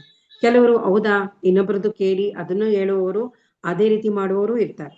ಆಮೇಲೆ ಕೊನೆಗೆ ಪೂರ್ತಿಯಾಗಿ ಶಾಸ್ತ್ರವನ್ನೇ ನಂಬಿ ಅದ್ರ ಪ್ರಕಾರ ನಂಬಿ ಅದ್ರ ತರನೇ ಜೀವನವನ್ನು ನಡೆಸಲು ಇರ್ತಾರೆ. ಅದಕ್ಕೆ ಅವ್ರೇನಂತಾರೆ, ಇದನ್ನ ಶಾಸ್ತ್ರವಾಸನೆ ಅಂತಾರೆ. ದೇಹದ ಮೇಲೆ ಆಸಕ್ತಿ ಇರೋರು ದೇಹಕ್ಕೆ ಸಂಬಂಧಿಸಿದನ್ನೇ ಮಾತಾಡ್ತಾರೆ. ಲೋಕವಾಸನೆ ಇರೋರು ಲೋಕದ ಮೇಲೆ ಆಸಕ್ತಿ ಇರೋಕೆ ಮನಸ್ಸಿಗೆ ಸಂಬಂಧದ್ದನ್ನು ಮಾತಾಡ್ತಾರೆ. ಬುದ್ಧಿ ಮೇಲೆ ಆಸಕ್ತಿ ಇರೋರು ಬುದ್ಧಿಗೆ ಸಂಬಂಧಿಸಿದ್ದನ್ನು ಕೆಲಸಗಳನ್ನು ಮಾಡ್ತಾರೆ. ಇವರು ಯಾವುದರಲ್ಲಿ ಆಸಕ್ತಿ ತೋರಿಸಿದರೆ ಆ ಕೆಲಸಗಳನ್ನು ಮಾಡ್ತಾ ಇರ್ತಾರೆ. ಅದಕ್ಕೆ ಅವ್ರೇನ್ ಹೇಳ್ತಾರೆ, ಮುಂದಿನ ಜನ್ಮಕ್ಕೂ ಈ ವಾಸನೆಗಳು ಆಸಕ್ತಿಗಳು ಇವೆಲ್ಲ ಮುಂದಿನ ಜನ್ಮಕ್ಕೆ ಬರುತ್ತೆ. ಸರಾಸರಿ ಏನ್ ಹೇಳ್ತಾರೆ, ಈ ಜನ್ಮದಲ್ಲಿ ಹೇಗೆ ಜೀವಿಸ್ತಾರೋ ಹಾಗೆ ಮರುಜನ್ಮದಲ್ಲೂ ಕೂಡ ಜೀವಿಸ್ತಾ ಇರ್ತಾರೆ. ಇನ್ನೊಂದು ವಿಧವಾಗಿ ಏನಪ್ಪಾ ಹೇಳ್ಬೇಕು ಅಂದ್ರೆ, ಗತ ಜನ್ಮದಲ್ಲಿ ಒಳ್ಳೆ ಸಂಗೀತ ವಿದ್ವಾಂಸರಾಗಿದ್ರೆ ಈ ಜನ್ಮದಲ್ಲೂ ಚಿಕ್ಕನಿಂದಲೇ ಅವರು ಅದ್ಭುತವಾಗಿ ಹಾಡುಗಳನ್ನ ಆಡ್ತಾರೆ. ಈಗ ಎಷ್ಟು ಚಿಕ್ಕ ಚಿಕ್ಕ ಮಕ್ಕಳು ನಾವು ನೋಡ್ತೀವಿ ಸರಿಗಮಪದಲ್ಲಿ, ನಿಜವಾಗ್ಲೂ ಆಶ್ಚರ್ಯ ಆಗ್ಬಿಡುತ್ತೆ. ಇಷ್ಟು ಚಿಕ್ಕ ವಯಸ್ಸು, 5 ವರ್ಷ 6 ವರ್ಷ, ಎಂತ ರಾಗಗಳು, ಅವ್ರು ಎದ್ದು ನಿಂತು ಚಪ್ಪಾಳೆ ಹೊಡಿತಿರ್ತಾರೆ. ನಮಗೂ ಅದೇ ಅನ್ಸುತ್ತೆ ನೋಡಿದ ತಕ್ಷಣ, ಏನು ಮಕ್ಕಳು, ಏನ್ ಗ್ರೇಟ್ ಮಕ್ಕಳು, ಎಷ್ಟು ಪುಣ್ಯ ಇಂಥ ತಂದೆ ತಾಯಿಗಳಿಗೆ ಇಂಥ ಮಕ್ಕಳು ಹುಟ್ಟಿರ್ತಾರಲ್ಲ ಅಂತ ಹೇಳಿ. ಅದಕ್ಕೆ ಹೇಳ್ತಾರೆ, ಗತ ಜನ್ಮದಲ್ಲಿ ಒಂದು ಒಳ್ಳೆ ಸಂಗೀತ ವಿದ್ವಾಂಸರಾಗಿದ್ರೆ ಅದು ಈ ಜನ್ಮದಲ್ಲಿ ಚಿಕ್ಕಂದಿನಿಂದಲೇ ಅವ್ರಿಗೆ ಏನಾಗಿರುತ್ತಂತೆ, ಅದ್ಭುತವಾದ ಒಂದು ಹಾಡುಗಳನ್ನು ಆಡ್ಲಿಕ್ಕೆ ಅವರಿಗೆ ಅದು ಒಂದು ಗಿಫ್ಟ್ ಆಗಿ ಸಿಕ್ಕಿರತ್ತಂತೆ. ಈ ಜನ್ಮದಲ್ಲಿ ಒಂದು ತುಂಬಾ ಚಿಕ್ಕ ವಯಸ್ಸಿನಲ್ಲಿ ಭಗವದ್ಗೀತೆ ಶ್ಲೋಕ ಹೇಳ್ತಿದ್ದಾರೆ ಅಂದ್ರೆ ಅವರು ಗತ ಜನ್ಮದಲ್ಲಿ ಭಗವದ್ಗೀತೆಯನ್ನ ಪಾರಾಯಣ ಮಾಡಿದ ಒಂದು ಪಂಡಿತರಾಗಿರ್ತಾರಂತೆ. ಅದಕ್ಕೆ ಈ ಜನ್ಮದಲ್ಲಿ ಅವರು ನಿರ್ಘಳವಾಗಿ ಆ ಭಗವದ್ಗೀತೆಯನ್ನ ಹೇಳುವುದು, ಅದರ ಅರ್ಥವನ್ನು ತುಂಬಾ ಫ್ಲೂಯೆಂಟ್ ಆಗಿ ಅವರು ಹೇಳ್ತಾ ಇರ್ತಾರೆ. ಚಿಕ್ಕ ವಯಸ್ಸಿನಲ್ಲಿ ಒಬ್ರು ಕಾರ್ ನಡೆಸ್ತಾ ಇರ್ತಾನೆ ಅಂದ್ರೆ ಅವನು ಗತ ಜನ್ಮದಲ್ಲಿ ಒಳ್ಳೆ ಅಷ್ಟು ಪರ್ಟಿಕ್ಯುಲರ್ ಆಗಿ ಅಷ್ಟು ಎಲ್ಲೂ ಯಾವ ಆಕ್ಸಿಡೆಂಟು ಆಗ್ದಾಗೆ ಪರ್ಫೆಕ್ಟ್ ಡ್ರೈವರ್ ಆಗ್ಬಿಟ್ಟಿರ್ತಾರಂತೆ. ಎಷ್ಟೊಂದು ನಾವೆಲ್ಲ ಯೂಟ್ಯೂಬ್ನಲ್ಲೆಲ್ಲ ನೋಡ್ತೀವಿ, ಎಷ್ಟೊಂದು ಕೇಳ್ತೀವಿ, ಪೇಪರ್ನಲ್ಲೆಲ್ಲ ನೋಡ್ತೀವಿ ಅಲ್ವಾ. ಅದೇ ತರ ಅವ್ರು ಹೋದ ಜನ್ಮದಲ್ಲಿ ಏನು ಸಾಧನೆ ಮಾಡ್ಕೊಂಡು ಬಂದಿರ್ತಾರಲ್ಲ ಅದ್ರಲ್ಲೇ ಅವ್ರೇನಾದ್ರೂ ಇನ್ವಾಲ್ವ್ ಆಗಿ ಕೊನೆವರೆಗೂ ಅದರಲ್ಲೇ ಅವ್ರೇನಾದ್ರೂ ಬಾಡಿ ವೆಕೇಟ್ ಆಗಿತ್ತು ಅಂದ್ರೆ ಅವ್ರ ಮುಂದಿನ ಜನ್ಮದಲ್ಲೂ ಅದನ್ನೇ ಅವರು ಇಟ್ಕೊಂಡೇ ಅವ್ರು ಮುಂದುವರಿಯೋದ್ರಿಂದ ಅದಕ್ಕಿಂತ ಬೇಗ ಚಿಕ್ಕ ವಯಸ್ಸಿನಲ್ಲೇ ಅವರು ಅದರಲ್ಲೇ ಜಾಸ್ತಿ ಮುಂದುವರಿತಾ ಹೋಗ್ತಾರೆ. ಒಳ್ಳೆಯ ಶ್ಲೋಕಗಳನ್ನ ಹೇಳೋದಾಗಿರ್ಬೋದು, ಮತ್ತು ಒಂದು ಒಳ್ಳೆ ಡ್ರೈವಿಂಗ್ ಮಾಡೋದಾಗಿರ್ಬೋದು, ಕ್ರಿಕೆಟ್ ಆಗಿರ್ಬೋದು, ಸಂಗೀತ ಆಗಿರ್ಬೋದು, ಅದರಲ್ಲೇ ಅವರು ಮುಂದುವರಿತಾ ಹೋಗ್ತಾರೆ.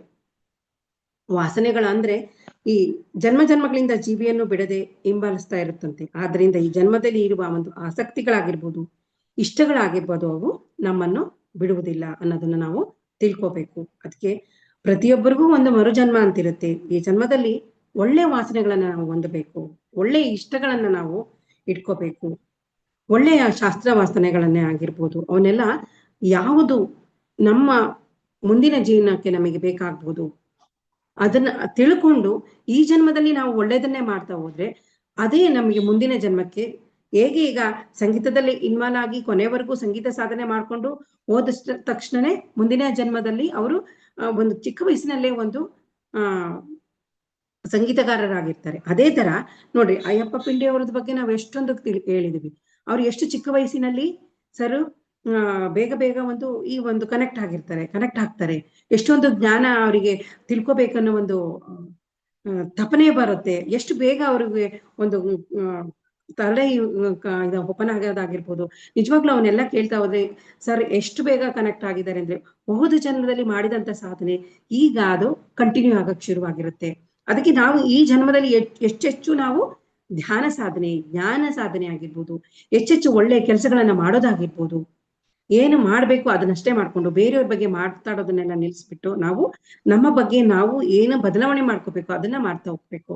ಅದಕ್ಕೆ ಅವ್ರು ಹೇಳ್ತಾರೆ ಈ ಒಂದು ಭವಿಷ್ಯತ್ತಿನಲ್ಲಿ ಅಂದ್ರೆ ಮರು ಜನ್ಮಕ್ಕೆ ಎಷ್ಟು ಉಪಕಾರ ಆಗುತ್ತೆ ಅಂತ ನಾವು ತಿಳ್ಕೊಂತಾ ಇದೀವಿ. ಈ ಜನ್ಮದಲ್ಲಿ ಸಾಧಿಸಿದ್ದು ಯಾವುದು ವ್ಯರ್ಥ ಆಗಲ್ಲ. ಅದಕ್ಕೆ ಈ ಜನ್ಮದಲ್ಲಿ ನೀವು ಮಕ್ಕಳ ಮೇಲೆ, ಹೆಂಡತಿ ಮೇಲೆ, ಗಂಡನ ಮೇಲೆ, ಹಣದ ಮೇಲೆ ಮಮಕಾರ ಹೆಚ್ಚು ಹೊಂದಿದ್ರೆ ಅದು ಈ ಜನ್ಮದಲ್ಲಿ ಹೋಗುದಿಲ್ಲ. ಬರುವ ಜನ್ಮಕ್ಕೂ ಕೂಡ ಅದೇ ಮಮಕಾರದಲ್ಲಿ ಇರ್ತೀರಾ. ಆಧ್ಯಾತ್ಮಿಕ ಆಸಕ್ತಿಗಳ ಮೇಲೆ ಆಸೆ ತೋರ್ಸಲ್ಲ. ಬರೀ ಜ್ಞಾನವನ್ನೂ ಸಹ ಹೊಂದಲು ಪ್ರಯತ್ನ ಪಡಲ್ಲ. ನಾವೇನ್ ಮಾಡ್ತೀವಿ, ಯಾವಾಗ್ಲೂ ಪ್ರಾಪಂಚಿಕದ ಬಗ್ಗೆ ಚಿಂತನೆ ಮಾಡ್ತಾ ಹೋಗ್ತೀವಿ. ಅದೇ ಮಕ್ಕಳ ಮೇಲೆ ವ್ಯಾಮೋಹ, ಬಂಗಾರದ ಮೇಲೆ ವ್ಯಾಮೋಹ, ಒಂದು ಬಟ್ಟೆಗಳ ಮೇಲೆ ವ್ಯಾಮೋಹ, ಅಕ್ಕಪಕ್ಕದವರ ಮೇಲೆ ದ್ವೇಷ, ನೆಂಟರುಗಳ ಮೇಲೆ ಮಾತುಗಳು, ಇದ್ರಲ್ಲೇ ಆಸಕ್ತಿ. ಇದನ್ನೇ ಮಾಡ್ತಾ ಮಾಡ್ತಾ ಏನಾಗುತ್ತೆ, ಮತ್ತೊಂದು ಜನ್ಮದಲ್ಲಿ ಇದನ್ನೇ ಪಡಿತೀವಿ. ಇದೇ ದುಃಖ, ಇದೇ ಒತ್ತಡ. ಯಾಕಪ್ಪ ಭಗವಂತ ಇಂಥದ್ ಕೊಟ್ಟ ಅಂತ. ಭಗವಂತ ಯಾವತ್ತೂ ಕಷ್ಟ ಕೊಡಲ್ಲ. ಇನ್ನು ಕಷ್ಟದಲ್ಲಿದ್ದಾಗ ನಮ್ಮನ್ನ ಯಾವ ರೀತಿ ಆದ್ರೂ ನನ್ನ ಮಕ್ಕಳನ್ನ ಅದರಿಂದ ಹೊರಗೆ ತರಬೇಕು ಅಂತ ಅವ್ರು ಯಾವ ರೀತಿ ಆದ್ರೂ ಯಾರ ಮುಖಾಂತರನಾದ್ರೂ ಅವ್ರು ಕಳಿಸ್ತಾರೆ. ಒಂದು ಧ್ಯಾನ ಮಾಡಕ್ಕೆ ತಿಳಿಸೋದಾಗಿರ್ಬೋದು, ಇಂಥ ಸತ್ಸಂಗವನ್ನು ಕೇಳೋದಾಗಿರ್ಬೋದು, ಯಾವುದೋ ರೀತಿಯಲ್ಲಿ ನಮ್ಮನ್ನ ಈ ಕಷ್ಟದಿಂದ ಹೊರಗೆ ತರಕ್ಕೆ ಪ್ರಯತ್ನ ಪಡ್ತಾರೆ. ನಮ್ದು ಭಗವಂತ ನಾನು ಇಲ್ಲಿ ಒಳಗಡೆ ಇದ್ದೀನಿ, ಒಳಗಡೆ ನೋಡು ಅಂತಿರ್ತಾರೆ. ನಮ್ಮ ಸೆಳೆತ ಏನಿರುತ್ತೆ ಹೊರಗಡೆ, ಅವರ ಸೆಳೆತ ಏನಿರುತ್ತೆ ಒಳಗಡೆ. ಹೀಗೆ ಈ ಜನ್ಮದಲ್ಲಿ ನಾವು ಹೆಚ್ಚೆಚ್ಚು ಮಮಕಾರ ಇದೆಲ್ಲ ಬಿಟ್ಟು ಹೋಗೋದೇ, ಯಾವುದು ನಮ್ಮ ಜೊತೆಗೆ ನಾವು ಯಾವುದು ತಗೊಂಡೋಗೋದಿಲ್ಲ ಅನ್ನೋದನ್ನ ನೆನ್ಪಿಟ್ಕೋಬೇಕು. ನಾವು ಯಾವಾಗ್ಲೂ ನಾವು ತಗೊಂಡೋಗೋದೇ ಯಾವುದು ಒಳ್ಳೇದನ್ನ ಅಷ್ಟೇ ತಗೊಂಡೋಗ್ತೀವಿ. ಏನು ಒಳ್ಳೇದ್ ಮಾಡ್ತೀವೋ ಅದನ್ನ ತಗೊಂಡೋಗ್ತೀವಿ. ಜ್ಞಾನವನ್ನು ತಗೊಂಡೋಗ್ತೀವಿ, ಧ್ಯಾನವನ್ನು ತಗೊಂಡೋಗ್ತೀವಿ, ಒಳ್ಳೊಳ್ಳೆ ಮಾತುಗಳು, ಒಳ್ಳೊಳ್ಳೆ ಸಂದೇಶಗಳು, ಒಳ್ಳೊಳ್ಳೆ ಕೆಲಸಗಳು ಏನಾದ್ರೂ ಈ ಜನ್ಮದಲ್ಲಿ ಮಾಡಿದ್ರೆ ನಾವು ಹೋದ್ರೂ ನೆನ್ಸ್ಕೋಬೇಕು ಅಂತ ಒಂದು ಕೆಲಸಗಳನ್ನ ನಾವು ಮಾಡೋಗ್ಬೇಕು ಮಾಸ್ಟರ್ಸ್. ಅದಕ್ಕೆ ಹೇಳ್ತಾರೆ ಯಾವುದ್ರ ಮೇಲೆ ನಾವು ಆಸಕ್ತಿ ಇರ್ತೀವಿ, ಪ್ರಾಪಂಚಿಕದ ಮೇಲೆ ಆಸಕ್ತಿ ಇಟ್ಕೊಂಡು ಹೋದಾಗ ಮತ್ತೊಂದು ಜನ್ಮದಲ್ಲಿ ಅದೇ ಆಗಿ ಕಂಟಿನ್ಯೂ ಆಗುತ್ತೆ ಮತ್ತು ನಾವು ದುಃಖ ಒತ್ತಡದಲ್ಲೇ ಮುಳುಗ್ತಾ ಹೋಗ್ತೀವಿ. ಅದಕ್ಕೆ ಅವ್ರು ಹೇಳ್ತಾರೆ ಗಂಡನ ಮೇಲೆ, ಹೆಂಡತಿ ಮೇಲೆ, ಮಕ್ಕಳ ಮೇಲೆ, ಹಣದ ಮೇಲೆ ಮಮಕಾರವುದು, ಅವರಿಗೆ ಮೋಕ್ಷದ ಮೇಲೆ ಆಸಕ್ತಿ ಇರುವುದಿಲ್ಲ, ದುಃಖದಿಂದ ಹೊರಬರಲು ಪ್ರಯತ್ನನೇ ಪಡಲ್ಲ. ಕಷ್ಟಗಳು ಬಂದಾಗ ನನ್ನ ಪರಿಸ್ಥಿತಿ ಹೀಗಾಯ್ತು ಹಾಗಾಯ್ತು ಅಂತ ತುಂಬಾ ಸಂಕಟ ಪಡ್ತಾರೆ. ಆದ್ರಿಂದ ಜನ್ಮದಲ್ಲಿ ದೇಹ ವಾಸನೆಗಳು, ಲೋಕ ವಾಸನೆಗಳು ತೊರೆದರೆ ಮತ್ತೊಂದು ಜನ್ಮದಲ್ಲಾದ್ರೂ ಆಧ್ಯಾತ್ಮಿಕ ಆಸಕ್ತಿ ಹೆಚ್ಚಾಗಿ ಮೋಕ್ಷದ ಕುರಿತು ಪ್ರಯತ್ನ ಮಾಡ್ಲಿಕ್ಕೆ ಸಾಧ್ಯ ಆಗತ್ತೆ. ಆದ್ರಿಂದ ಯಾರು ದುಃಖದಿಂದ ಹೊರಬರ್ಬೇಕು ಅಂತ ಅಂದ್ಕೊಂತಿರೋ ಅವರು ಈ 3 ವಿಧವಾದ ವಾಸನೆಗಳಿಂದ ನಾವು ಹೊರಬರ್ಬೇಕು. ಆಗ್ಲೇ ಅವರಿಗೆ ಮೋಕ್ಷ. ಅದಕ್ಕೆ ವಾಸನಾ ಕ್ಷಮೆಯ ಮೋಕ್ಷ ಅಂತ ಹೇಳ್ತಾರಂತೆ. ಅದಕ್ಕೆ ಯಾರಿಗಾದ್ರೂ ಜನನ ತಪ್ಪದಲ್ಲ, ಶರೀರ ತಪ್ಪದಲ್ಲ, ಜ್ಞಾನ ಒಂದು ಪ್ರಯತ್ನ ತಪ್ಪೋದಿಲ್ಲ. ಆದ್ರಿಂದ ಅದಕ್ಕೆ ಈ ವಾಸನೆಗಳೇ ಅಡಚಣೆಗಳು. ನಮಗೆ ಈ ಜನನ ತಪ್ಪದಲ್ಲ, ಅದು ಮರಣ ತಪ್ಪದಲ್ಲ ಅದು. ಆದ್ರಿಂದ ಶರೀರ ಬರೋದು ತಪ್ಪೋದಲ್ಲ, ಜ್ಞಾನ ಹೊಂದುವ ಪ್ರಯತ್ನನೂ ತಪ್ಪುವುದಿಲ್ಲ. ಆದ್ರಿಂದ ಅದಕ್ಕೆ ಈ ವಾಸನೆಗಳು ಅಡಚಣೆಗಳಾಗ್ತಿರ್ತವೆ. ಆದ್ರಿಂದ ನಾವೇನ್ ಮಾಡ್ಬೇಕು ನೋಡ್ರಿ, ಒಂದು ಡಬ್ಬದಲ್ಲಿ ಏನಾದ್ರೂ ಹಿಂಗ್ ಹಾಕಿಟ್ರೆ ನೀವ್ ಎಷ್ಟಾದ್ರೂ ತೊಳಿರಿ, ಅದು ಹಿಂಗಿನ ಡಬ್ಬದಲ್ಲಿ ಹಿಂಗಿನ ವಾಸನೆ ಹೋಗೋದೇ ಇಲ್ಲ. ಆ ಹಿಂಗಿನ ಡಬ್ಬಕ್ಕೆ ಬೇರೆ ಏನಾದ್ರೂ ನೀವು ಹಾಕಿಡ್ರಿ, ಅದ್ರ ವಾಸನೆನೂ ಹಿಂಗಿನ ವಾಸನೆ ಆಗುತ್ತೆ.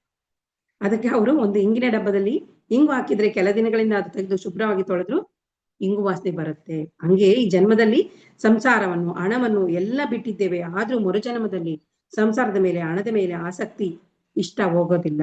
ಎಲ್ಲವೂ ಜೊತೆಯಲ್ಲೇ ಬರುತ್ತೆ. ಯಾರು ಎಷ್ಟು ಹೇಳಿದ್ರು ಅರ್ಥ ಆಗಲ್ಲ. ನೀನು ದೇಹ ಅಲ್ಲ, ಮನಸ್ಸು ಅಲ್ಲ, ಬುದ್ಧಿ ಅಲ್ಲ, ಆತ್ಮ ಎಂದು ಎಷ್ಟು ಹೇಳಿದ್ರು ಅವರು ತಲೆಗೆ ಹತ್ತುವುದಿಲ್ಲ. ಇದಕ್ಕೆ ಕಾರಣ ಏನು? ವಾಸನೆಗಳು. ಅದಕ್ಕೆ ಹಿಂಗಿನ ಡಬ್ಬಿನ ಉದಾಹರಣೆ ಕೊಟ್ಟಿದ್ದಾರೆ. ಎಷ್ಟು ನಾವು ಈ ಒಂದು ಜನ್ಮದಲ್ಲಿ ಇಷ್ಟೊಂದು ತಿಳ್ಕೊಂಡ ಮೇಲೂ ನಾವು ಮಮಕಾರನ್ನ ಬಿಡ್ಬೇಕು. ಅದು ನಾವೆಲ್ಲ ದೇವರ ಮಕ್ಕಳು. ಒಂದು ಪಾತ್ರವನ್ನು ಮಾಡ್ಲಿಕ್ಕೆ ಈ ಒಂದು ಬಂದಿರ್ತೀವಿ. ನಮ್ಮ ಪಾತ್ರವನ್ನ ನಾವು ನೀಟಾಗಿ ನಮ್ಮನ್ನ ನಾವು ಉದ್ಧಾರ ಮಾಡ್ಕೊಳಕ್ ಬಂದಿರ್ತೀವಿ. ಪೃಥ್ವಿಯಲ್ಲಿ ನಾವೆಲ್ಲಾ ಪಾಠಗಳನ್ನು ಕಲ್ತ್ಕೊಂಡು ಏನ್ ಕೊಡ್ಬೇಕು ಅದನ್ನ ಕೊಟ್ಟು, ಏನ್ ತಗೋಬೇಕು ಅಂತ ತಗೊಂಡು, ಏನ್ ಕೇಳ್ಬೇಕು ಅದನ್ನ ಕೇಳ್ಕೊಂಡು, ಏನ್ ಕಲ್ತ್ಕೋಬೇಕು ಅಂತ ಕಲ್ತ್ಕೊಂಡು, ಏನ್ ಬಿಡ್ಬೇಕು ಅದನ್ನ ಬಿಟ್ಬಿಟ್ಟು ಶುದ್ಧವಾಗಿ ನಾನ್ ಹೇಗಿರ್ಬೇಕು, ಏನ್ ಕಲ್ತ್ಕೋಬೇಕು ಅಂತ ಇದ್ ಮಾಡ್ಕೊಂಡು ಶುದ್ಧವಾಗಿ ಭಗವಂತನ ಸೇರಿದ್ರೆ ಭಗವಂತನ ರಾಜ್ಯಕ್ಕೆ ನಾವು ಪ್ರವೇಶ ಪಡ್ಲಿಕ್ಕೆ ಸಾಧ್ಯ ಆಗುತ್ತೆ ಮಾಸ್ಟರ್ಸ್. ಈ ಒಂದು ಪ್ರಶ್ನೆ ಪತ್ರಿಕೆ ಕೊಟ್ಟು ಕಳಿಸ್ಬಿಟ್ಟಿದ್ದಾರೆ ಭಗವಂತ. ನೀಟಾಗಿ ಅದನ್ನ ಆನ್ಸರ್ ಮಾಡ್ಕೊಂಡು ಎಲ್ಲೂ ಒಂದು ಚುಕ್ಕೆನೂ ಇಲ್ದಂಗೆ ಎಲ್ಲೂ ಒಂದು ಕಾಟ್ ಹಾಕ್ದಂಗೆ ನೀಟಾಗಿ ಆನ್ಸರ್ ಮಾಡ್ಕೊಂಡು ಕೊಟ್ರೆ ಪೇಪರ್ನ, ನಾನು ಹೇಗೆ ಕೊಟ್ಟಿದ್ನೋ, ನಾನು ಹೇಗೆ ಕಳ್ಸಿದ್ನೋ ಅದೇ ತರ ನೀನು ಬಂದ್ರೆ ನನ್ನ ರಾಜ್ಯಕ್ಕೆ ಪ್ರವೇಶ ಅಂತಾರೆ ಭಗವಂತ. ಹಾಗೆ ನಾವು ಮಾಡ್ಬೇಕಾಗತ್ತೆ ಮಾಸ್ಟರ್ಸ್, ಇರ್ಬೇಕಾಗತ್ತೆ ನಾವು. ಅದಕ್ಕೆ ಎಷ್ಟು ನೀನ್ ದೇಹ ಅಲ್ಲ, ಮನ್ಸಲ್ಲ, ಬುದ್ಧಿ ಅಲ್ಲ, ಶರೀರ ಅಲ್ಲ, ನೀನೊಂದು ದಿವ್ಯ ಆತ್ಮ ಅಂತ ಎಷ್ಟು ಹೇಳಿದ್ರು ಅವ್ರಿಗೆ ತಲೆ ಹತ್ತಲ್ಲ. ಅದಕ್ಕೆ ತಲೆಗೆ ಹತ್ತಲ್ಲ. ಇದಕ್ಕೆ ಕಾರಣ ಯಾವುದು? ವಾಸನೆಗಳು. ಆದ್ರಿಂದ ಈಗ್ಲಾದ್ರೂ ನೀವು ಎಷ್ಟೊಂದು ನಷ್ಟವನ್ನ ಮಾಡ್ಕೊಂತ ಇದ್ದೀರಾ, ಈ ವಾಸನೆಗಳಿಂದ ಬಿಡುಗಡೆಯನ್ನ ಪಡ್ಕೊಳ್ರಿ. ಅದಕ್ಕೆ ಪತ್ರಿಜಿ ಏನ್ ಹೇಳಿದರೆ, 4 ಕೆಲಸಗಳನ್ನ ಮಾಡಕ್ ಹೇಳಿದ್ದಾರೆ. ಶ್ವಾಸದ ಮೇಲೆ ಗಮನವಿರಿಸಿ, ತೀವ್ರವಾದ ಒಂದು ಧ್ಯಾನ ಸಾಧನೆಯನ್ನ ಮಾಡಿ, ಜ್ಞಾನವುಳ್ಳ ಪುಸ್ತಕಗಳನ್ನ ಓದಿ, ಜ್ಞಾನವಂತ ಸಂದೇಶಗಳನ್ನ ಕೇಳ್ರಿ, ಈ ಮಾರ್ಗದಲ್ಲಿ ಸೇವೆಗಳನ್ನ ಮಾಡ್ರಿ. ಯಾವಾಗ ಈ ಜನ್ಮದಲ್ಲಿ ಇವುಗಳೆಲ್ಲಾನು ನೀವು ಮಾಡ್ತಾ ಹೋಗ್ತಿರೋ, ಆ ವಾಸನೆಗಳು ಮರುಜನ್ಮಕ್ಕೆ ನಮ್ಮೊಂದಿಗೆ ಬರ್ತವೆ. ಏನಿಂತ ಒಳ್ಳೊಳ್ಳೆ ಕೆಲಸಗಳನ್ನ ಮಾಡ್ತೀವಿ, ಇವೇ ಒಳ್ಳೆ ವಾಸನೆಗಳಾಗಿ ಮುಂದಿನ ಜನ್ಮಕ್ಕೆ ನಮಗೆ ಒಳ್ಳೆ ಉಪಯೋಗವನ್ನು ಕೊಡ್ತವೆ ಅಂತ ಅವರು ಹೇಳ್ತಾ ಇದ್ದಾರೆ. ನಾವು ತುಂಬಾ ಜನರನ್ನು ಧ್ಯಾನ ಮಾರ್ಗಕ್ಕೆ ಬರಲು ಹೇಳ್ತೇವೆ, ಆದ್ರೆ ಅವರು ಆಸಕ್ತಿ ಬರಲ್ಲ. ಅವರು ಗತ ಜನ್ಮದಲ್ಲಿ ಅವುಗಳ ಮೇಲೆ ಆಸಕ್ತಿ ತೋರಿಸಿರೋದಿಲ್ಲ. ಆದ್ರಿಂದ ಗತ ಜನ್ಮ ಸಂಸ್ಕಾರವನ್ನೇ, ಜ್ಞಾನವನ್ನು ಪಡೆಯಲು ಉತ್ಸುಕನಾಗ್ತಾನೆ ಎಂತೇವೆ. ನಮ್ಮ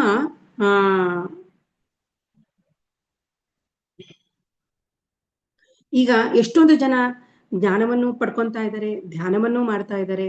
ಎಷ್ಟು ಊರಿನ ಎಷ್ಟೊಂದು ಸಾವಿರಾರು ಜನ, ಲಕ್ಷಾಂತರ ಜನ ಬರ್ತಾ ಇದ್ದಾರೆ. ಆದ್ರೆ ಬರುವುದು ಎಲ್ಲರೂ ಕೇಳ್ತಾರೆ. ಈಗ ನಮ್ಮನೆಗೂ ಬರ್ತಾ ಇದ್ರು, ಒಂದು 35 ಜನ ಬರ್ತಿದ್ರು.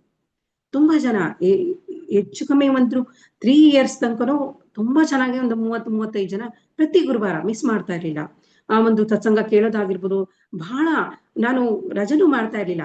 ಯಾಕಂದ್ರೆ ಗುರುವಾರ ಇವತ್ತಿದೆ ಅಂದ್ರೆ ಕ್ಲಾಸು, ನಾಳೆ ರಜಾ ಮಾಡ್ಬೇಕು ಅಂತ ಏನಾರು ಇದ್ದಿದ್ದೆ ಆಗಿದ್ರೆ ಗುರುವಾರ, ನಾನು ಹಿಂದಿನ ದಿನನೇ ಕ್ಲಾಸ್ ಬುಧವಾರನೇ ಮಾಡ್ಬಿಡ್ತೀನಿ, ನಾಳೆ ಇರೋದಿಲ್ಲ ಅಂತ ಹೇಳಿ.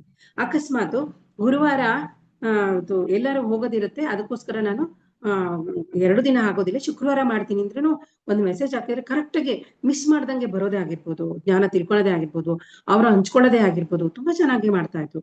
ಅದು ನೆಕ್ಸ್ಟ್ ಬರ್ತಾ ಬರ್ತಾ ಬರ್ತಾ ಜನಸಂಖ್ಯೆ ಕಡಿಮೆ ಆಗ್ತಾ ಬಂತು. ಆಮೇಲೆ ಬರ್ತಾರೆ ಒಂದಿಷ್ಟು ಜನ, ಇಲ್ಲ ಮನೆಗೆ ಮಾಡ್ತೀವಿ ನಾವು ಅಂತ ಹೇಳ್ತಾರೆ.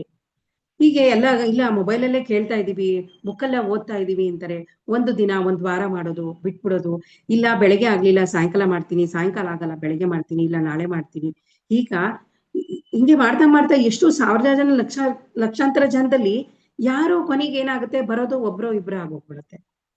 ಮತ್ತೆ ಅವರಿಗೆ ತಿಳಿಸ್ತಾ ಹೇಳ್ತಾ ಫೋನ್ ಮಾಡಿ ಮತ್ತೆ ಈಗಲ್ಲ ಹಾಗೆ ಆ ತರ ಈ ತರ ಬರ್ಬೇಕು, ಹಿಂಗ್ ಗ್ರೂಪ್ ಮೆಡಿಟೇಷನ್ ತುಂಬಾ ಎನರ್ಜಿ ಇರುತ್ತೆ, ಇದರಿಂದ ನೀವು ಮನೇಲೂ ಕೂತ್ಕೊಂಡ್ ಮಾಡಿದ್ರೆ ಅದು ಧ್ಯಾನ ಸಾಧನೆ ತುಂಬಾ ಚೆನ್ನಾಗಾಗತ್ತೆ ಅಂತ ಬಿಡಿಸಿ ಹೇಳಿದಾಗ, ಮತ್ತೆ ಯಾರೋ ಗ್ರೇಟ್ ಮಾಸ್ಟರ್ಸ್ ಬಂದಾಗ ಅವ್ರನ್ನೆಲ್ಲ ಈಗ ಒಂದು ಒಳ್ಳೆ ಜ್ಞಾನ ಕೊಡ್ತಾ ಇದ್ದಾರೆ, ಮಿಸ್ ಮಾಡ್ಕೊಳ್ಬೇಡಿ.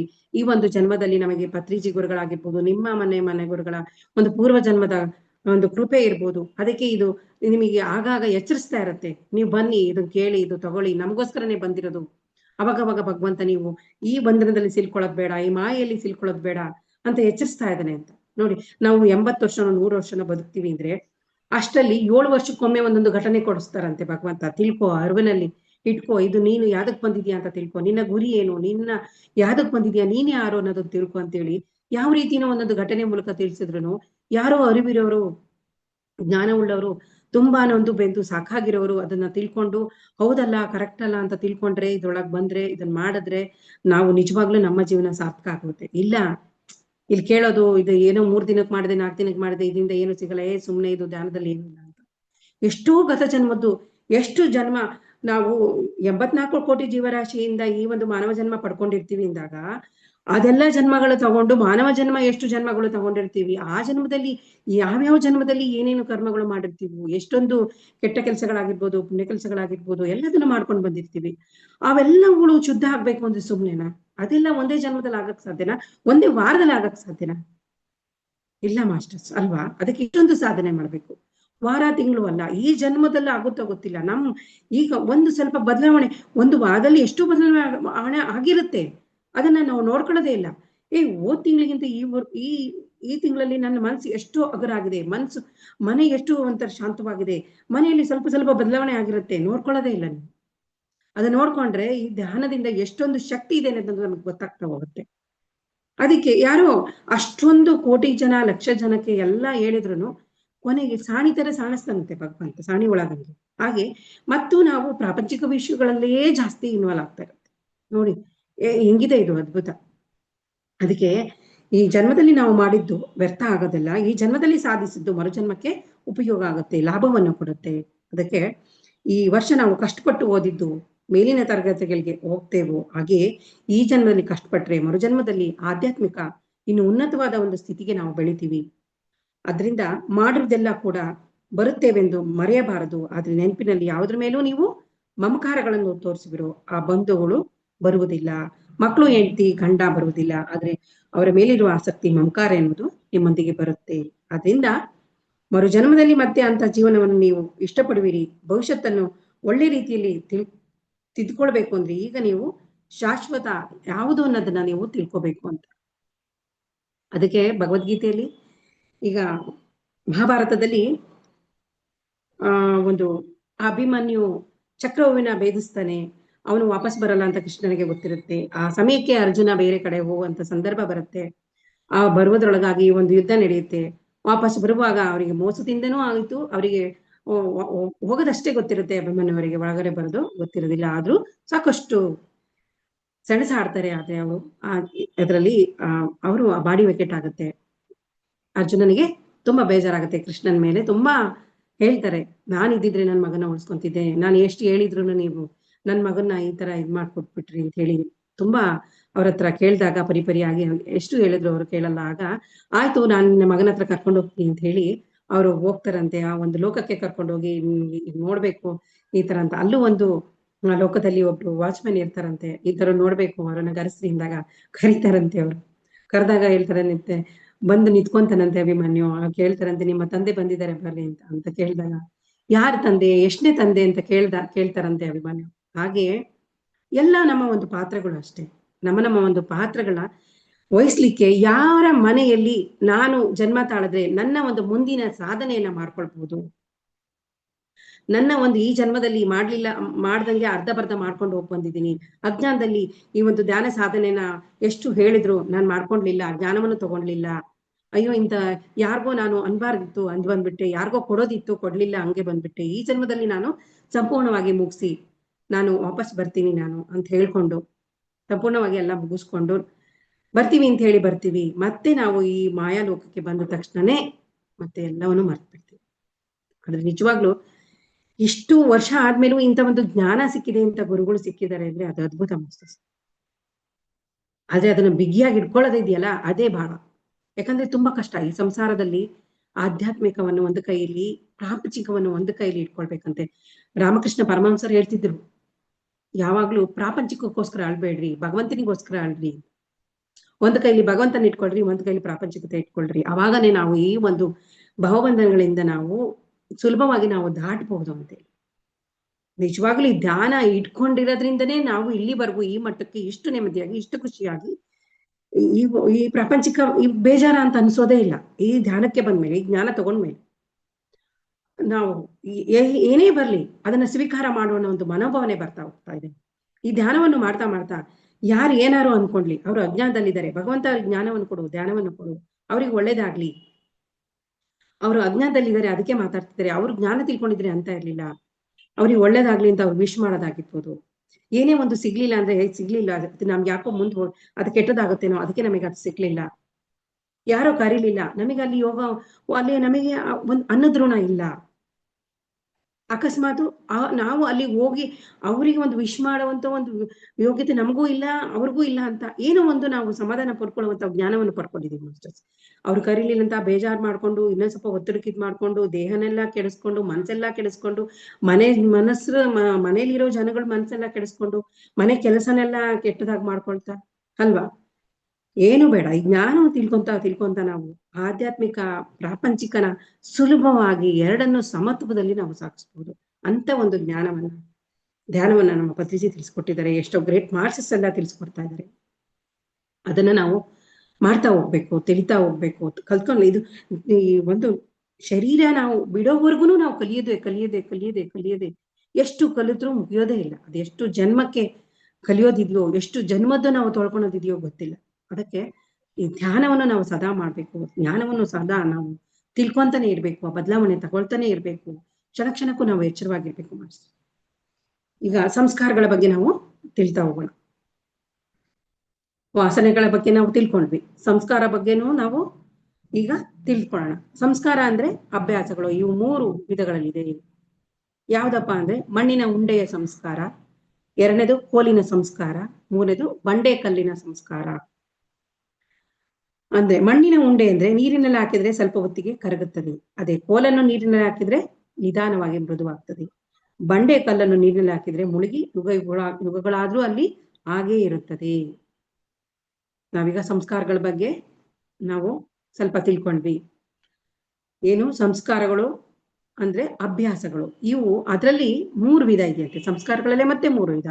ಮಣ್ಣಿನ ಉಂಡೆಯ ಸಂಸ್ಕಾರ ಆಗಿರ್ಬೋದು, ಕೋಲಿನ ಸಂಸ್ಕಾರ ಆಗಿರ್ಬೋದು, ಬಂಡೆ ಕಲ್ಲಿನ ಸಂಸ್ಕಾರ. ಅವ್ರು ಏನ್ ಹೇಳ್ತಾರೆ, ಮಣ್ಣಿನ ಉಂಡೆ ನೀರು ಹಾಕಿದ್ರೆ ಸ್ವಲ್ಪ ಹೊತ್ತಿಗೆ ಅದು ಕರಗುತ್ತೆ, ಕೋಲನ್ನು ನೀರಿನಲ್ಲಿ ಹಾಕಿದ್ರೆ ಒಂದು ಸ್ವಲ್ಪ ದಿನ ನಂತರ ಅದು ಮೃದುವಾಗುತ್ತೆ. ಸ್ವಲ್ಪ ಹೊತ್ತಿನ ನಂತರ ಆಗ್ಬೋದು, 2 ದಿನದ ನಂತರ ಆಗ್ಬಹುದು, ಅದು ಮೃದುವಾಗುತ್ತೆ. ಆದ್ರೆ ಬಂಡೆ ಕಲ್ಲನ್ನು ನೀರಿನಲ್ಲಿ ಹಾಕಿದ್ರೆ ಏನಾಗುತ್ತೆ, ಮುಳುಗಿ ಅದು ಯುಗಗಳಾದ್ರೂ ಅಲ್ಲಿ ಹಾಗೆ ಇರುತ್ತದೆ. ಹಾಗೆ ಏನ್ ಹೇಳ್ತಾರೆ, ಇವುಗಳು ಅನುಸಾರ ನಾವು ಅಂದ್ರೆ ಎಂತ ಸಂಸ್ಕಾರಗಳನ್ನ ನಾವು ತಂದ್ಕೊಂಡಿದ್ದೀವಿ ಎನ್ನುವುದು ಒಂದು ಸುಲಭವಾಗಿ ನಾವು ಅರ್ಥ ಮಾಡ್ಕೊಳ್ಬಹುದು ಅಂತ. ಮಣ್ಣಿನ ಉಂಡೆಯ ಸಂಸ್ಕಾರ ಅಂದ್ರೆ ಯಾರಿಗೆ ಕೆಲವು ಅಭ್ಯಾಸಗಳು ಇರುತ್ತವೆಯೋ, ಅಂದ್ರೆ ಹಿರಿಯರಾಗ್ಲಿ, ಗುರುಗಳಾಗ್ಲಿ, ಯೋಗಿಗಳಾಗ್ಲಿ, ಯೋಗೇಶ್ವರರು ಅಂದ್ರೆ ಒಂದು ಬುದ್ಧ ಆಗಿರ್ಬೋದು, ಕೃಷ್ಣ ಆಗಿರ್ಬೋದು, ಪತ್ರಿಜೆ ಆಗಿರ್ಬೋದು, ನಿನಗಿರುವಂತ ಅಭ್ಯಾಸ ತಪ್ಪು, ಅವುಗಳಿಂದ ನೀನು ನಷ್ಟ ಹೊಂದುವೆ, ಕಷ್ಟಗಳ ಪಾಲಾಗೆ ಅವುಗಳನ್ನು ಬದಲಾಯಿಸ್ಕೊಂಡು ಹೇಳ್ತಾರೆ. ಯಾರು ಎಲ್ಲಿ ನಾವು ದಾರಿ ತಪ್ತಾ ಇದೀವೋ ಅಲ್ಲಿ ನಮಗೆ ಅವಾಗ ಇಂಥ ಒಂದು ಜ್ಞಾನಿಗಳಿಂದ ಸಂದೇಶ ಬರ್ತಾ ಹೋಗುತ್ತೆ, ಗ್ರೇಟ್ ಮಾಸ್ಟರ್ಸ್ ಗಳಿಂದ ನಮಗೆ ಸಂದೇಶ ಬರ್ತಾ ಹೋಗುತ್ತೆ. ಆಮೇಲೆ ನಮ್ಮ ತಂದೆ ತಾಯಿಗಳಿಂದ ಬರ್ತಾ ಹೋಗುತ್ತೆ, ನಮ್ಮ ಗುರು ಹಿರಿಯರಿಂದ ಬರ್ತಾ ಹೋಗುತ್ತೆ.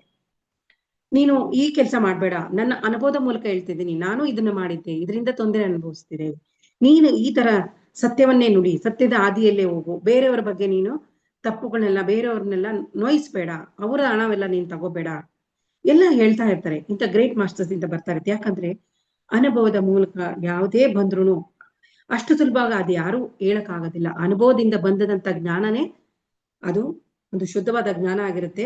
ಆ ಜ್ಞಾನನ ಹೇಳುವಂತ ಅರ್ಹತೆ ನಮಗೆ ಬರ್ತಾ ಹೋಗುತ್ತೆ ಮಾಸ್ಟರ್ಸ್. ಅದು ಬಂತು ಅಂದ್ರೆ ಸಾಕು. ನೀವು ಯಾರಿಗಾದ್ರೂ ಒಂದು ಜ್ಞಾನವನ್ನು ಹೊಂದ್ಕೊಂಡು ಒಂದು ಸತ್ಯದ ದಾರಿಯಲ್ಲಿದ್ದು ಒಳಗು ಶುದ್ಧತೆಯನ್ನು ಇಟ್ಕೊಂಡಿದ್ದೇ ಆಗಿದ್ರೆ, ನೀವು ಯಾರಿಗಾದ್ರೂ ಒಂದು ವಾಕ್ಯದಲ್ಲಿ ನೀನು ಇದನ್ನ ಮಾಡ್ಬೇಡ, ನೀನು ಈ ತರ ಮಾಡು ಅಂತ ನೀವೇನು ಹೇಳಿದ್ದೇ ಆಗಿದ್ರೆ ಅಲ್ಲೊಂದು ಶಕ್ತಿ ಮಾತಾಡಿರುತ್ತೆ.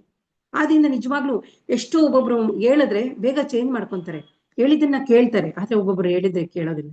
ಹಾಗೆ ಬದಲಾಯಿಸ್ಕೊ ಅಂತ ಹೇಳ್ತಾರೆ. ಹಾಗೆ ಹೇಳಿ ಮಣ್ಣಿನ ಉಂಡೆ ನೀರಿನಲ್ಲಿ ಹಾಕಿದಾಗ ಹೇಗೆ ಕರಗುತ್ತೋ ಹಾಗೆ ಹಿರಿಯರು ಜ್ಞಾನವಂತರು ಹೇಳಿದ್ದನ್ನು ಅರ್ಥ ಮಾಡಿಕೊಂಡು ಕೂಡಲೇ ತಮಗಿರುವ ಅಭ್ಯಾಸವನ್ನು ಬದಲಾಯಿಸಿಕೊಳ್ತಾರೆ.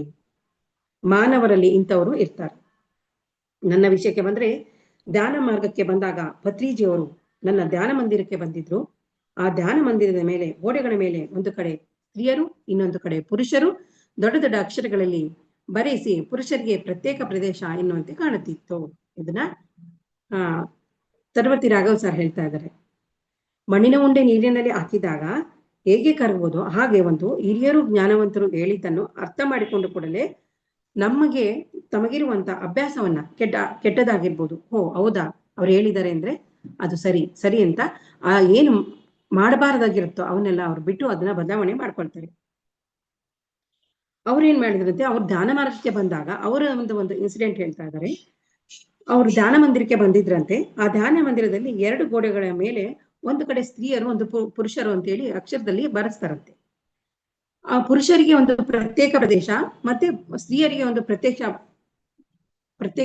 ಪ್ರದೇಶ ಅನ್ನುವಂತೆ ಕಾಣಿಸ್ತಾ ಇತ್ತಂತೆ.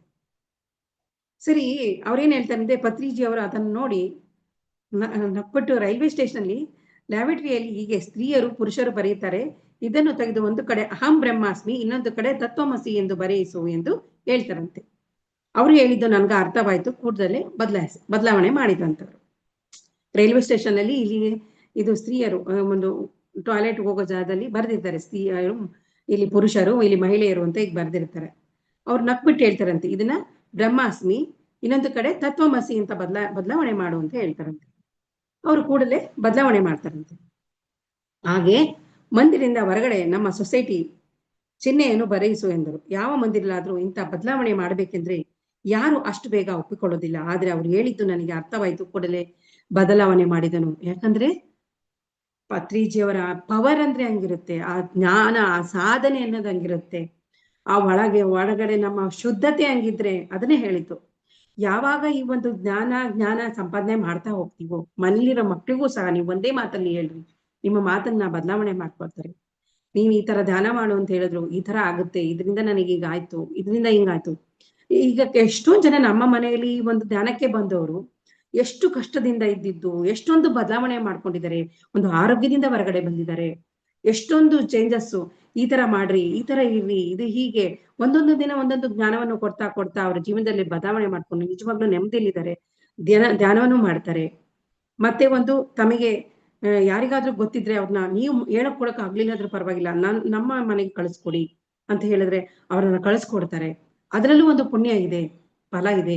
ನಾವು ಭೂಮಿಗೆ ಬಂದಿರೋದು ಅದಕ್ಕೆ, ಒಳ್ಳೆಯವನ್ನ ಕೆಲಸ ಮಾಡ್ಕೋಬೇಕು, ನಮ್ಮನ್ನ ನಾವು ಉದ್ಧಾರ ಮಾಡ್ಕೊಳ್ಬೇಕು, ನಮ್ಮಲ್ಲಿ ನಾವು ಕಲಿಯುವಂತ ಪಾಠಗಳಿದೆ, ಅವನನ್ನ ಕಲಿಯಕ್ಕೆ ಬಂದಿದೀವಿ. ಹಾಗೆ ಅವ್ರು ಹೇಳಿದ ತಕ್ಷಣನೇ ಅವ್ರಿಗೆ ಅರ್ಥ ಆಯ್ತಂತೆ, ಬೇಗ ಚೇಂಜ್ ಮಾಡೋದಂತೆ. ಅಂದ್ರೆ ಯಾರು ಅಷ್ಟು ಬೇಗ ಒಪ್ಕೊಳ್ಳಲ್ಲ, ಯಾಕೆ ಹಂಗ್ ಬರಿಬೇಕು, ಇನ್ಯಾಕೆ ಹಿಂಗ್ ಬರಿಬೇಕು, ನಾನ್ ಹಂಗ್ ಬರೆಯೋದಿಲ್ಲ.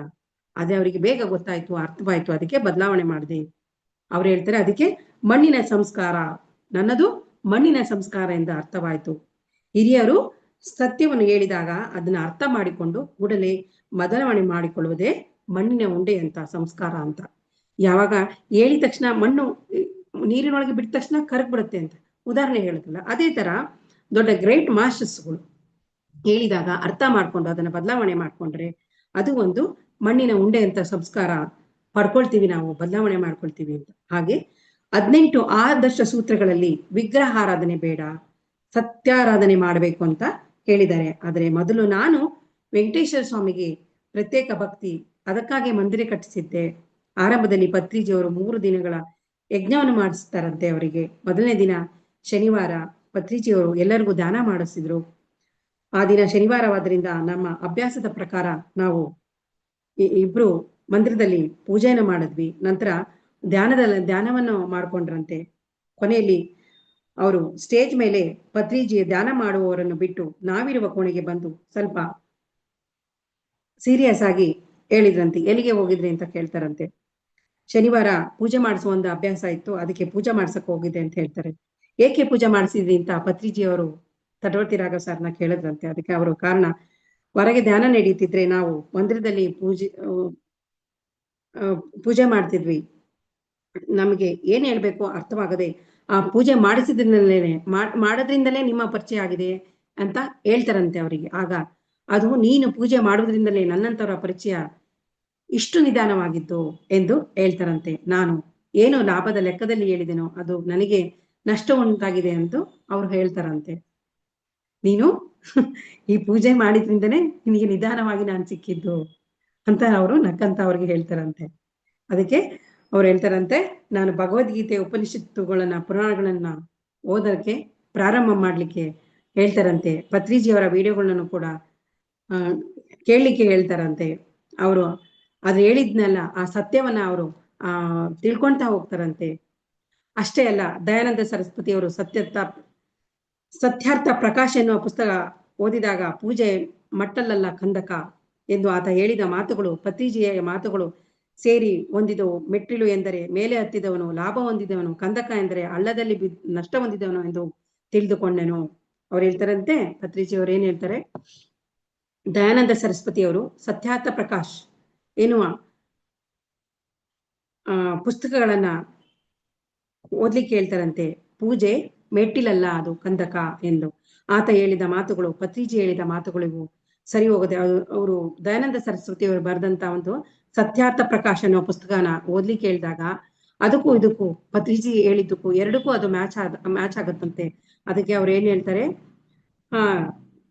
ಮೇಲೆ ಹತ್ತಿದವನು, ಲಾಭ ಹೊಂದಿದವನು, ಕಂದಕ ಎಂದರೆ ಹಳ್ಳದಲ್ಲಿ ನಷ್ಟವನ್ನು ಹೊಂದಿದವನು ಅಂತ ತಿಳ್ಕೊಂತಾರಂತೆ. ಆಗ ಪತ್ರಿಜಿಯವರು ಪೂಜೆ ಏಕೆ ಬೇಡ ಎಂದು ಹೇಳಿದರೆ ಏನು ಅದರಲ್ಲಿ ನಷ್ಟ, ಧ್ಯಾನವೇ ಏಕೆ ಮಾಡಲು ಹೇಳ್ತಾ ಇದ್ದಾರೆ, ಇದರಲ್ಲಿ ಏನು ಲಾಭ ಎನ್ನುವುದರ ಮೇಲೆ ಸ್ವಲ್ಪ ಗಮನ ಹರಿಸು ಅಂತ ಹೇಳ್ತಾರಂತೆ. ಸಹಜವಾಗಿ ನಾನು ಮಂದಿರದಲ್ಲಿ ಕುಳಿತುಕೊಂಡಾಗ ಒಂದು ಕೀರ್ತನೆಗಳನ್ನ ಹೇಳ್ತಾ ಇರ್ತಾರಂತೆ. ಒಂದು ದಿನ ಬ್ರಹ್ಮ ಒಂದೇ ಪರಬ್ರಹ್ಮ ಒಂದೇ ಎನ್ನುವ ಹಾಡಿನಲ್ಲಿ ಇನಾಧಿಕಾರ ಎಂದು ಯಾರೂ ಇಲ್ಲ, ಎಲ್ಲರಿಗೂ ಶ್ರೀ ಹರಿಯೇ ಅಂತರಾತ್ಮ ಎನ್ನುವ ಚರಣವನ್ನು ಕೇಳಿ ಅರ್ಥ ಕೂಡಲೇ ತಲೆಗೆ ಹತ್ತಿತು.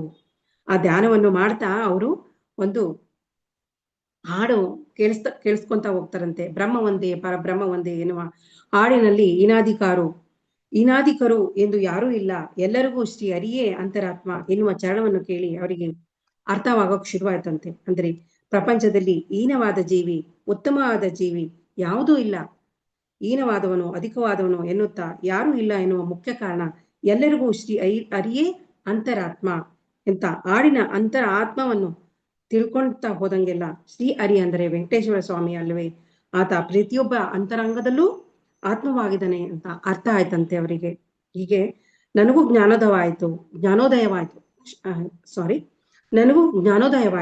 ಇಷ್ಟು ದಿನ ಆ ವೆಂಕಟೇಶ್ವರ ಸ್ವಾಮಿ ತಿರುಮಲದಲ್ಲಿ ಇದ್ದಾನೆಂದು ಅಲ್ಲಿಗೆ ಹೋಗ್ತಿದ್ದೆ ನಾನು, ಆದ್ರೆ ನಿಜವಾಗಿ ಆ ವೆಂಕಟೇಶ್ವರ ಸ್ವಾಮಿ ನನ್ನ ಶರೀರದಲ್ಲಿ ಇದ್ದಾನೆ ಅನ್ನೋದು ಅರ್ಥವಾಯ್ತು ಅಂತ ಅವರು ತಟ್ವರ್ತಿ ರಾಘವ್ ಸಾರ್ ಹೇಳ್ತಾ ಇದ್ದಾರೆ. ಅವರಿಗೆ ಈ ಒಂದು ಹಾಡಿನ ಮೂಲಕ ಅದನ್ನ ಕೇಳ್ತಾ ಎಷ್ಟೊಂದು ಜ್ಞಾನ ಪಡಿತಾ ಹೋಗ್ತಾರೆ. ಅವರಿಗೆ ಜ್ಞಾನೋದಯ ಆಗುತ್ತಂತೆ. ಅವರು ವೆಂಕಟೇಶ್ವರ ಸ್ವಾಮಿ ಇಲ್ಲಿಲ್ಲ ಅಲ್ಲಿದ್ದಾನೆ ಅಂತೇಳಿ ವೆಂಕಟೇಶ್ವರ ಸ್ವಾಮಿ ನೋಡ್ಲಿಕ್ಕೆ ಆ ತಿರುಪತಿಗೆ ಹೋಗ್ತಾ ಇದ್ರಂತೆ. ಆ ವೆಂಕಟೇಶ್ವರ ಸ್ವಾಮಿ ನನ್ನ ಶರೀರದಲ್ಲೇ ಇದಾನೆ ಅನ್ನೋದು ಅವರಿಗೆ ಒಂದು ಗೋಚರ ಆಗುತ್ತೆ. ಅದಕ್ಕೆ ಪತ್ರಿಜಿ ಅವರು ವಿಗ್ರಹಾರಾಧನೆ ಬೇಡ, ಸತ್ಯ ಅಂದರೆ ಆತ್ಮವನ್ನು ಆರಾಧಿಸಲು ಹೇಳ್ತಾರೆ. ಕಾರಣ ಆತ್ಮವೇ ಸತ್ಯ, ಆತ್ಮವೇ ಭಗವಂತ. ಅಲ್ಲಿವರೆಗೂ ಅವರು ಹೇಳ್ತಾರೆ, ಏನಾದ್ರೂ ಒಂದು ತಪ್ಪು ಮಾಡಿದ್ದೇನೆ ಅಂತ ಭಯಪಡ್ತಿದ್ದೆ. ಏಕೆಂದ್ರೆ ಚಿಕ್ಕಂದಿನಿಂದನೂ ಅಂದ್ರೆ 50 ವರ್ಷಗಳಿಂದ ಅದೇ ಅಭ್ಯಾಸ ಆಗಿತ್ತಂತ ಅವರಿಗೆ. ಯಾರಿಗಾದ್ರೂ ಏನಾದ್ರೂ ಅಭ್ಯಾಸವಾದ್ರೆ ಅದನ್ನ ಬದಲಾಯಿಸ್ಕೊಳ್ಳೋ 50 ವರ್ಷಗಟ್ಲೆ ಮಾಡಿದಂತ ಅಭ್ಯಾಸಗಳನ್ನ ಬದಲಾಯಿಸ್ಕೊಳ್ಳೋದು ಅಂದ್ರೆ ಸುಮ್ಮನೆ ಹುಡುಗಾಟ ಅಲ್ಲ, ಅದು ಬಹಳ ಕಷ್ಟ. ಜನ್ಮಗಳಿಂದ ಬಂದಂತ ಒಂದು ಸಂಸ್ಕಾರ ಒಂದೇ ಸಾರಿಗೆ ಹೋಗಕ್ಕೆ ಸಾಧ್ಯ ಇಲ್ಲ. ಆದ್ರಿಂದ ಅಂತ ದೇವಮಾನವ ಪತ್ರಿಜಿ ಹೇಳಿದ್ದರಿಂದ ಆ ಸಂಸ್ಕಾರವನ್ನು ನಾನು ಬಹಳ 1 ದಿನದಲ್ಲೇ 2 ದಿನದಲ್ಲೇ ನಾನು ಬದಲಾಯಿಸ್ಕೊಂಡೆ. ಅವ್ರು ಹೇಳ್ತಾರೆ 50 ವರ್ಷಗಳಿಂದ ಒಂದು ಅಭ್ಯಾಸ ಆಗಿತ್ತು.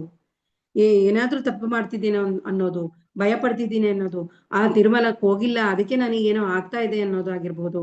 ಹೀಗೆ ಅದ್ರಲ್ಲಿ ಅವರು ಅದನ್ನ ತುಂಬಾ ಅಳವಡಿಸ್ಕೊಂಡು ಅದೇ ಅಭ್ಯಾಸ ಆಗ್ಬಿಟ್ಟಿತ್ತಂತೆ. ಅದಕ್ಕೆ ಯಾವಾಗ ಅವರು ಎಲ್ಲ ಒಂದು ಪುಸ್ತಕಗಳನ್ನ ಓದೋದು ಹೇಳ್ಕೊಡೋದಾಗಿರ್ಬೋದು, ಎಲ್ಲಿ ನಿನ್ನ ಭಗವಂತ ಎಲ್ಲಿದ್ದಾನೆ ಅಂತ ತಿಳಿಸ್ಕೊಡೋದಾಗಿರ್ಬೋದು, ವಿಗ್ರಹಾರಾಧನೆ ಮಾಡಿದ್ರೆ ಏನಾಗುತ್ತೆ ಅನ್ನೋದಾಗಿರ್ಬೋದು, ಪತ್ರಿಜಿಯವರು ಎಲ್ಲವನ್ನು ಅವರಿಗೆ ಸವಿಸ್ತಾರವಾಗಿ ತಿಳಿಸ್ಕೊಡ್ತಾರೆ. ಅವರು ಬೇಗ ಅದನ್ನ ತಿಳ್ಕೊಂಡು ಅರ್ಥ ಮಾಡ್ಕೊಳ್ತಾರೆ. ಅದಕ್ಕೆ ಯಾರಾದ್ರೂ ಅಷ್ಟು ವರ್ಷದ ಅಭ್ಯಾಸವನ್ನ ಬದಲಾವಣೆ ಮಾಡ್ಕೊಳ್ಳೋದು ಅಂದ್ರೆ ಅಷ್ಟು ಹುಡುಗಾಟ ಅಲ್ಲ, ಅದು ಅಷ್ಟು ತುಂಬಾ ಈಸಿ ಅಲ್ಲ. ಆದ್ರೆ ಈ ಜನ್ಮಗಳಿಂದ ಅಂತ ಬಂದಂತ ಒಂದು ಸಂಸ್ಕಾರ ಒಂದೇ ಸಾರಿ ಹೋಗಕ್ ಸಾಧ್ಯ ಇಲ್ಲ. ಅಂತ ಒಂದು ದೇವಮಾನವ ಪತ್ರಿಜಿ ಗುರುಗಳು ಹೇಳಿದ್ರಿಂದ ಈ ಸಂಸ್ಕಾರವನ್ನು ನಾನು ತುಂಬಾ ಬೇಗ ಬದಲಾಯಿಸ್ಕೊಂಡೆ ಅಂತ. ತಿರುಮಲಕ್ಕೆ ಹೋದ್ರೆ ಅಲ್ಲಿ ಇರುವುದು ವಿಗ್ರಹ, ಆದ್ರೆ ಅಂತರದೊಳಗೆ ಹೋದ್ರೆ ಸತ್ಯವಾದ ವೆಂಕಟೇಶ್ವರ ಸ್ವಾಮಿ ಬಳಿಗೆ ಹೋದಂತೆ ಎಂದು ಅರ್ಥವಾಯ್ತು. ಅವ್ರೇನು ಹೇಳ್ತಾರೆ, ತಿರುಮಲಕ್ಕೆ ಹೋದ್ರೆ ಅಲ್ಲಿ ಇರುವುದು ಸಹ ವಿಗ್ರಹನೇ, ಆದ್ರೆ ಅಂತರಂಗದ ಒಳಗೆ ಹೋದ್ರೆ ಸತ್ಯವಾದ ವೆಂಕಟೇಶ್ವರ ಸ್ವಾಮಿ ಬಳಿಗೆ ಹೋದಂತೆ ಎನ್ನುವುದು ಅವರಿಗೆ ಅರ್ಥ ಹೋಯ್ತು ಅಂತ ಹೇಳ್ತಾರೆ ಮಾಸ್ಟರ್ಸ್. ಹೀಗೆ ನಾವು ಟೈಮ್ ಆಯ್ತಾ ಮ್ಯಾಮ್? ಇನ್ನೊಂದ್ 5 ನಿಮಿಷ ಮಾತಾಡಿ ಮ್ಯಾಮ್. ಇನ್ನೊಂದ್ 5 ನಿಮಿಷ ಮಾತಾಡಿ. ಇನ್ನ 5 ನಿಮಿಷ ಇದೆ, ಮಾತಾಡಿ. ಅವರಿಗೆ ಜ್ಞಾನೋದಯ ಆಯ್ತು. ತಿರುಪತಿಗೆ ಸಂವತ್ಸರದಲ್ಲಿ ಅವರು 1 ವರ್ಷದಲ್ಲಿ 1-2 ಸರಿನಾದ್ರೂ ಹೋಗಿ ಬರ್ತಾ ಇದ್ರಂತೆ. ಹೋದ್ರೆ ಅಲ್ಲಿ 1 ನಿಮಿಷ ಕೂಡ ವಿಗ್ರಹ ನೋಡಕ್ ಆಗೋದಿಲ್ಲ. ಈಗ್ಲೂ ಅದನ್ನೇ, ನೀವ್ ಎಲ್ಲಾದ್ರೂ ಜ್ಯೋತಿರ್ಲಿಂಗ ನೋಡಕ್ ಹೋಗ್ರಿ 1 ಸೆಕೆಂಡು ಬಿಡಲ್ಲ, ಸುಮ್ಮನೆ ದಬ್ತಾ ಇರ್ತಾರೆ. ಏನು ಆ ಒಂದು ಜಾಗದಲ್ಲಿ ದೊಡ್ಡ ದೊಡ್ಡ ಜ್ಞಾನಿಗಳು, ಎಷ್ಟೋ ಸಾಧಕರು ಓಡಾಡಿದಂತ ಜಾಗ, ತೊಳೆದಂತ ಭೂಮಿ, ವಿವೇಕಾನಂದರು, ದೊಡ್ಡ ದೊಡ್ಡ ರಾಮಕೃಷ್ಣ ಪರಮಹಂಸರು, ರಮಣರು ಓಡಾಡಿದಂತ ಜ್ಞಾನವನ್ನು ತುಳಿದು ಬರ್ಬೇಕು ಅಂತ ಒಂದು ಜಾಗವನ್ನು ನಾವು ಸಹ ಮುಟ್ಟಿ ಬರ್ಬೇಕು. ಆ ಭೂಮಿಯನ್ನು ನಾವು ನಮಸ್ಕಾರ ಮಾಡಿ ಬರ್ಬೇಕು ಅನ್ನೋ ಒಂದು ಈ ಒಂದು ಧ್ಯಾನಕ್ಕೆ ಬಂದ್ಮೇಲೆ ನಾನ್ ತಿಳ್ಕೊಂಡಿದ್ದು. ಈಗ ನೀವು ಕುಳಿತಲ್ಲೇ ತಿರುಪತಿ ವೆಂಕಟೇಶ್ವರನ ನೋಡ್ಬೋದು, ಕೇದಾರ್ನಾಥನ ನೋಡ್ಬೋದು, ಬದ್ರಿನಾಥವನ್ನ ನೋಡ್ಬೋದು ಅಂತ ನಮಗೆ ಈಗ ಎಷ್ಟೊಂದು ಜ್ಞಾನದಲ್ಲಿ ತಿಳಿಸ್ಕೊಡ್ತಾ ಇದ್ದಾರೆ. ಅದೇ ತರ ನಾವು ಸಾಧನೆ ಮಾಡಿದ್ರೆ ನಿಜವಾಗ್ಲೂ ನೋಡ್ಬೋದು. ಅದಕ್ಕೆ ಈಗ ತಟವತಿ ರಾಘವ ಸಾರು ಅವರು ಹೇಗೆ ಜ್ಞಾನೋದಯ ಪಡ್ಕೊಂಡು ತಿರುಮಲನ ದರ್ಶನವನ್ನ ನನ್ನಲ್ಲೇ ನಾನು ಕಂಡ್ಕೊಂಡಿದ್ದೇನೆ, ಅವರು ತಿಳಿಸ್ಕೊಟ್ಟಿದ್ದಾರೆ ನಮ್ಗೆ. ಅವರು ವರ್ಷಕ್ಕೊಂದ್ 2-3 ಸಾರಿನಾದ್ರೂ ಹೋಗಿ ಬರ್ತಿದ್ರಂತೆ. ಹೋದ್ರೆ ಅಲ್ಲಿ ಒಂದ್ ಸೆಕೆಂಡ್ ಆದ್ರೂ ನೋಡಕ್ ಬಿಡ್ತಾ ಇರ್ಲಿಲ್ಲ. ಆದ್ರೆ ಈಗ ಧ್ಯಾನ ಮಾಡ್ತಿರೋದ್ರಿಂದ ಸಾಕ್ಷಾತ್ ಸತ್ಯವಾದ ಆತ್ಮದೊಂದಿಗೆ ಆ ವೆಂಕಟೇಶ್ವರನ ಸ್ವಾಮಿಯಿಂದ ಗಂಟೆಗಳ ಕಾಲ ಕುಳಿತು ಧ್ಯಾನ ಮಾಡ್ತಾ ಇದ್ದೀನಿ. ಅವರ ಒಂದನ್ನ ಸಾಕ್ಷಾತ್ವಾಗಿ ನೋಡ್ತಾ ಇದ್ದೀನಿ. ಅವರ ಒಂದು ಪವರ್, ಅವರ ವೈಬ್ರೇಷನ್ ನಾನು ಪಡ್ಕೊಳ್ತಾ ಇದ್ದೀನಿ. ತುಂಬಾ ಆನಂದವಾಗುತ್ತೆ ಅಂತ ಹೇಳ್ತಾರೆ. ಎಷ್ಟೋ ಶಕ್ತಿಗಳು ನನ್ನಲ್ಲಿ ಪ್ರಭಾವ ಆಗ್ತಾ ಇದೆ, ಇಷ್ಟೊಂದು ಬದಲಾವಣೆಗಳನ್ನ ನಾನು ಕಂಡ್ಕೊಂಡಿದ್ದೀನಿ. ಆದ್ರಿಂದ ಪತ್ರಿಜಿ ಅವರು ಹೇಳಿತು ತುಂಬಾ ಚೆನ್ನಾಗಿ ಅರ್ಥ ಮಾಡ್ಕೊಂಡೆ. ನಾನು ನನ್ನ ಅಭ್ಯಾಸವನ್ನೆಲ್ಲ ಬದಲಾಯಿಸ್ಕೊಂಡಿದ್ದೀನಿ. ನನ್ನಲ್ಲಿ ಇರುವುದು ಮಣ್ಣಿನಂತ ಉಂಡೆ ಅಂತ ಸಂಸ್ಕಾರನ ನಾನು ಭಯಪಡ್ಕೊಂಡಿದ್ದೆ. ಆದ್ರೆ ಈಗ ಅದು ಭಯ ಇಲ್ಲ. ಅದರಿಂದ ನನ್ನ ಪತ್ರಿಜಿಯವರು ಅದರಿಂದ ಎಲ್ಲ ಬಿಡುಗಡೆಯನ್ನು ಮಾಡಿದ್ದಾರೆ. ಅಂತ ಒಂದು ಮಾನವ ದೇವ ಅವರು ಪತ್ರಿಜಿ ಅವರ ಮಾತುಗಳಿಂದ ಅಷ್ಟು ಬೇಗ ನಾನು ಬದಲಾವಣೆಗಳನ್ನ ಪಡ್ಕೊಂಡೆ ಅಂತ ಹೇಳ್ತಾ ಇದ್ದಾರೆ. ಹಾಗೆ ಅವರ ಒಬ್ರು ಧ್ಯಾನಿ ಮಾಂಸನ ತಿಂತಾ ಇದ್ರಂತೆ. ಅವ್ರ ಕಡೆ ಒಬ್ರು ಧ್ಯಾನ ಹೇಳ್ಕೊಳಕ್ ಬರ್ತಾ ಇದ್ರಂತೆ. ಅವರು ತುಂಬಾ ಮಾಂಸಾಹಾರಿ ಆಗಿದ್ರಂತೆ. ಅವ್ರ ಪರಿಚಯ ಆಯ್ತಂತೆ. ಅವ್ರು ಹೇಳಿದ್ರಂತೆ ಧ್ಯಾನ ಸಾಧನೆ ಮಾಡಿದ್ರು, ಎಷ್ಟೊಂದು ಜ್ಞಾನವನ್ನು ತಿಳ್ಕೊಂಡ್ರು. ಅದರಿಂದ ಅವರು ಬದಲಾವಣೆಗಳು ಮಾಡ್ತಾ ಏನಾಗುತ್ತೆ, ನಾವು ನೆಕ್ಸ್ಟ್ ಪತ್ರಿಜಿ ಏನ್ ಹೇಳ್ತಾರೆ, ನೀವು ತಿಳಿದಷ್ಟು ಧ್ಯಾನವನ್ನ ಹಂಚ್ತಾ ಹೋಗಿ ಅಂತ. ಹೀಗೆ ಆ ಕೆಲಸ ಅವ್ರು ಮಾಡ್ತಾ ಹೋಗ್ತಾರೆ. ಅಲ್ಲಿಗೆ ಅವರು ಬಂದಿದ್ರಂತೆ, ತುಂಬಾ ಮಾಂಸ ತಿಂತಾ ಇದ್ರಂತ ಅವರು ಹೇಳಿದ್ರಂತೆ, ಇದು ನಮ್ಮಿಂದ ಮಾಡಬಾರ್ದಂತ ಕೆಲಸಗಳನ್ನು ಮಾಡಿಸ್ತದೆ. ಅದಕ್ಕೆ ಆ ಒಂದು ಜೀವಿಯನ್ನು ಸಾಯಿಸುವುದು ಸೃಷ್ಟಿಗೆ ಒಂದು ವಿರುದ್ಧವಾದ ಕೆಲಸ. ಅದಕ್ಕೆ ಅದೇನು ನೀವು ತಿಂದಿರ್ತೀರಾ, ಅದೇನು ಅಯ್ಯೋ ಅಂದಿರುತ್ತೋ ಅದು ನಿಮಗೆ ಒಂದು ದಿನ ತಟ್ಟತ್ತೆ. ಆ ನೋವು ನೀವು ಅನುಭವಿಸ್ಬೇಕಾಗತ್ತೆ. ಅದಕ್ಕೆ ಅದನ್ನ ಅರ್ಥಗರ್ಭಿತವಾಗಿ ಅವರಿಗೆ ತಿಳಿಸ್ಕೊಡ್ತಾರೆ. ನೀವು ಇದನ್ನ ತಿನ್ಬಾರ್ದು, ಇದರಿಂದ ನೀವು ತಿಂದಿದ್ದೆ ಆದ್ರೆ ನೀವು ಒಂದಿನ ಇದು ರೋಗಕ್ಕೆ ತುತ್ತಾಗ್ತೀರಾ, ಕಷ್ಟಗಳಿಗೆ ತುತ್ತಾಗ್ತೀರಾ, ಇದನ್ನ ನೀವು ತಿನ್ಬೇಡ ಅಂತ ಅವರು ಹೇಳ್ತಾರಂತೆ. ಅವರು ಹೇಳಿದ ಒಂದು ಮಾತಿಗೆ ಅವರು ಒಂದೇ ವರದಲ್ಲಿ ಆ ಒಂದು ಮಾಂಸಾಹಾರ ತಿನ್ನೋದನ್ನ ಬಿಟ್ಟು ಶುದ್ಧ ಒಂದು ಧ್ಯಾನಿಗಳಾಗ್ತಾರಂತೆ, ಒಂದು ಜ್ಞಾನವನ್ನು ಪಡ್ಕೊಂತಾರಂತೆ. ಅದಕ್ಕೆ ಈ ಧ್ಯಾನ ಅನ್ನೋದು ಅಷ್ಟು ಪವರು. ಈ ಒಂದು ಜ್ಞಾನವನ್ನು ಪಡ್ಕೊಳ್ತಾ ಹೋದಾಗೆಲ್ಲ, ಧ್ಯಾನವನ್ನು ಜಾಸ್ತಿ ಮಾಡ್ತಾ ಹೋದಾಗೆಲ್ಲ ಅಲ್ಲಿ ಒಂದು ಶಕ್ತಿ ಮಾತಾಡಕ್ ಶುರು ಆಗತ್ತೆ. ಅದಕ್ಕೆ ಯಾವಾಗ ನಾವು ಬೇರೆಯವ್ರಿಗೆ ಏನಾದ್ರು ಹೇಳಿದ್ದೆ ಆಗಿದ್ರೆ ಅವರು ನಿಜವಾಗ್ಲೂ ಅದನ್ನ ಬದಲಾವಣೆ ಮಾಡ್ಕೊಳ್ತಾರೆ. ನನ್ನ ಅನುಭವದಲ್ಲೂ ಎಷ್ಟೊಂದು ಆಗಿದೆ ಮಾಸ್ಟರ್ಸ್. ಅದಕ್ಕೆ ಇಷ್ಟು ವಿಷಯನ ನಾವು ತಿಳ್ಕೊಂಡಿದೀವಿ. ಇನ್ನು ಮುಂದಿನ ಒಂದು ಕ್ಲಾಸ್ನಲ್ಲಿ ಮುಂದಿನ ಭಾಗವನ್ನ ನಾನು ತಿಳಿಸ್ಕೊಡ್ಲಿಕ್ಕೆ ಇಷ್ಟಪಡ್ತೇನೆ ಮಾಸ್ಟರ್ಸ್. ಇಷ್ಟು ಹೊತ್ತು ನನಗೆ ಈ ಒಂದು ಜ್ಞಾನವನ್ನು ಹಂಚಲಿಕ್ಕೆ ಅವಕಾಶ ಮಾಡಿಕೊಟ್ಟಂತ ಈ ವೇದಿಕೆಗೆ ಒಂದು ಅನಿತಾ ಮೇಡಮ್ ಅವ್ರಿಗೂ ನಾನು ಕೃತಜ್ಞತೆಗಳನ್ನು ತಿಳಿಸ್ತಾ ಇದ್ದೀನಿ. ನನ್ನ ಪತ್ರಿಜಿ ಗುರುಗಳಿಗೆ ನಾನು ಅನಂತ ಕೋಟಿ ಪ್ರಣಾಮಗಳನ್ನು ಅರ್ಪಿಸ್ತಾ ಇದ್ದೀನಿ. ತಪ್ಪಿದಲ್ಲಿ ಕ್ಷಮೆ ಇರಲಿ. ಧನ್ಯವಾದಗಳು madam. Thank you. Thank you so much madam. ತುಂಬಾನೇ ಅದ್ಭುತವಾಗಿ ತಿಳಿಸ್ಕೊಟ್ರಿ. ಮರಣದ ನಂತರ ನಮ್ಮ ಜೊತೆ ಬರುವುದು ಅಲ್ಲಿಗೆ ಮುಗೀತು ಅಂತ ನಾವ್ ಅನ್ಕೋತೀವಿ, ಆದ್ರೆ ಅಲ್ಲಿಗೆ ಮುಗಿಯಲ್ಲ. ಆಕ್ಚುಲಿ ನಾವು ಖಾಲಿ ಕೈಯಲ್ಲೂ ಹೋಗಲ್ಲ. ನಮ್ಮ ಜೊತೆ ಬರೋದು ವಾಸನೆಗಳು, ಸಂಸ್ಕಾರಗಳು, ಕರ್ಮಗಳು ಮತ್ತೆ ಜ್ಞಾನ ಅನ್ನೋದನ್ನ ಅದ್ಭುತವಾಗಿ ತಿಳಿಸ್ಕೊಟ್ರೆ. ಸಂಸ್ಕಾರ ಅದು ಕಂಪ್ಲೀಟ್ ಆಯ್ತು ಅನ್ಕೋತೀನಿ, ನೆಕ್ಸ್ಟ್ ಕರ್ಮ ಬರುತ್ತೆ ಅಂತ ಅನ್ಕೋತೀನಿ. ಏನು ತಪ್ಪಾಗಿಲ್ಲ ಮೇಡಮ್, ತುಂಬಾನೇ ಚೆನ್ನಾಗಿ ತಿಳಿಸಿ ಕೊಟ್ಟಿದ್ದೀರಾ. ತುಂಬಾನೇ ಚೆನ್ನಾಗಿ ನೀವು ಸತ್ಸಂಗವನ್ನ ಮಾಡ್ಕೊಂಡ್ ಬಂದ್ರಿ. Thank you so much. Okay friends, ಯಾರಿಗಾದ್ರೂ ಏನಾದ್ರೂ ಶೇರ್ ಮಾಡ್ಕೊಳ್ಳೋದಿದ್ರೆ ಹ್ಯಾಂಡ್ ರೈಸ್ ಮಾಡಿ ಮೇಡಮ್ ಜೊತೆಗೆ ಮಾತಾಡ್ಬೋದು. ಡೌಟ್ಸ್ ಇದ್ರೆ, ಕ್ವೆಶನ್ಸ್ ಇದ್ರೆ ನಿಮ್ಮ ಹ್ಯಾಂಡ್ ರೈಸ್ ಮಾಡಿ ಮೇಡಮ್ ಜೊತೆಗೆ ಮಾತಾಡ್ಬೋದು. ಓಕೆ, ರೇಣುಕಮ್ಮ ಮ್ಯಾಮ್ ಮಾತಾಡಿ, ಅನ್ಮಿಟ್ ಮಾಡ್ಕೊಳ್ಳಿ. ನಮಸ್ತೆ ಮ್ಯಾಮ್. ಮಾಡ್ತಾ ಇದ್ವಿ ಮೇಡಮ್ ನಾವು. ನಮಸ್ತೆ ಮ್ಯಾಮ್. ಒಂದ್ ಮನೆಗ್ ಬಂದು ಧ್ಯಾನ ಮಾಡ್ತಾ ಇದ್ದೀವಿ ಮೇಡಮ್, ನಾವೆಲ್ಲ ಕೂತ್ಕೊಂಡು. ಓಕೆ, ಕೇಳ್ತಾ ಇದ್ದಾರೆ ಮೇಡಮ್. ಮೇಡಮ್ ತುಂಬಾ ಚೆನ್ನಾಗಿದೆ ಮೇಡಮ್, ಸಂಸ್ಕಾರಗಳು, ವಾಸನೆಗಳ ಬಗ್ಗೆ ಮೇಡಮ್. ಅದು ಎಲ್ಲೋ ಹೋಗ್ಬಿಟ್ಟಿದೆ ಮೇಡಮ್. ತುಂಬಾ ಚೆನ್ನಾಗಿತ್ತು ಮೇಡಮ್, ತುಂಬಾ ಶಕ್ತಿ ಇತ್ತು ಮೇಡಮ್. ಎಲ್ಲ ಗ್ರೂಪ್ ಕೂತ್ಕೊಂಡಿದ್ವಿ ಮೇಡಮ್ ನಾವೆಲ್ಲಾನು. ತುಂಬಾ ಎನರ್ಜಿ ಇರುತ್ತೆ. ಹೌದ್ ಮೇಡಮ್, ಹೌದ್ ಮೇಡಮ್. ನಮ್ ಫ್ರೆಂಡ್ ಇದ್ದಾರೆ ನೋಡಿ ಮೇಡಮ್, ಮಾಡ್ಲಿ. ನಮಸ್ತೆ ಮೇಡಮ್. ನಮಸ್ತೆ. ನಮಸ್ತೆ. ಎಲ್ಲರಿಗೂ ಶುಭವಾಗಲಿ. ಮೇಡಮ್, ಅವ್ರಿಗೆ ಶುಗರ್ ಇತ್ತು ಮೇಡಮ್, ಯಾವಾಗ್ಲೂ 250 ಹಂಗಿತ್ತಂತೆ. ಮೊನ್ನೆ ಟೆಸ್ಟ್ ಮಾಡಿದ್ರೆ ನಾರ್ಮಲ್ ಬಂದ್ಬಿಟ್ಟಿದೆ ಅಂತೆ. ಅದೇ ಹೇಳ್ತಾ ವಾವ್. ಇದ್ದೀನಿ, ಧ್ಯಾನ ಅಷ್ಟು ಕಲ್ಸುತ್ತೆ, ನೆಮ್ಮದಿ ಹೌದು ನಮಗೆ. ನಮ್ಮ ಕರ್ಮಗಳ ಬಗ್ಗೆ, ನಮ್ಮ ಆರೋಗ್ಯದ ಬಗ್ಗೆ ಎಲ್ಲ ತಿಳ್ಕೊಳ್ತಾ ಇರ್ತೀವಿ ಪ್ರತಿದಿನ. ನಮ್ಗೆಲ್ಲಾ ಒಳ್ಳೇದೇ ಆಗುತ್ತೆ. ಮತ್ತೆ ತೋರ್ಸ್ಕೋಬೇಕು ಅನ್ನೋ ಅಂದ್ರೆ ಏನ್ ತೋರ್ಸ್ಕೊಳ್ಳೋ ಅಷ್ಟಿಲ್ಲ, ಧ್ಯಾನ ಮಾಡ್ತಾ ಇದ್ದೀರಾ ಸರಿ ಹೋಗುತ್ತೆ ಎಲ್ಲಾನು ಅಂತ ಹೇಳ್ತಾ ಇದ್ದೀನಿ. ಮೊದಲಿಗೆ ತುಂಬಾ ಹೇಳ್ಬಿಟ್ಟಿದ್ರಲ್ಲ ಚೆನ್ನಾಗಿ. ಮೇಡಮ್, ನಮ್ಮೊಳಗಡೆನೆ ಎಲ್ಲಾ ಮೆಡಿಸನ್ ಇದೆ. ಹೌದು ಬೇರೆಯವ್ರ ಮೇಡಮ್. ಬಗ್ಗೆ ವಿಷಯ ಹಾಕೊಂಡಿಲ್ಲ ಅಂದ್ರೆ ಅರ್ಧ ಸಕ್ಕರೆ ಕಾಯಿಲೆ ಹೋಗ್ಬಿಡುತ್ತೆ. ಬೇರೆಯವ್ರ ಬಗ್ಗೆ ಚಿಂತೆ ಬಿಟ್ಬಿಟ್ರೆ ನಮಗೆ ಹೌದು ಬಿಪಿನೂ ಮೇಡಮ್. ಹೋಗುತ್ತೆ, ಶುಗರ್ ಹೋಗುತ್ತೆ, ಯಾವ ಕಾಯಿಲೆಗಳು ಬರೋದಿಲ್ಲ. ಈಗ ಧ್ಯಾನ ಮಾಡ್ತಾ ಹೋದ್ರೆ ಎಷ್ಟ್ ಬೇಕೋ ಅಷ್ಟೇ ಮಾತು, ಎಷ್ಟ್ ಬೇಕೋ ಅಷ್ಟೇ ಊಟ, ಎಷ್ಟ್ ಬೇಕೋ ಅಷ್ಟು ಕೆಲ್ಸ, ಅದೆಲ್ಲ ಕಲಿಸ್ತಾ ಹೋಗುತ್ತೆ ಅದು. ನಾವೇನು ಮಾಡೋದ್ ಬೇಡ, ಅದೇ ನಮ್ಮನ್ನ ಕರ್ಕೊಂಡು ಹೋಗ್ಬಿಡತ್ತೆ.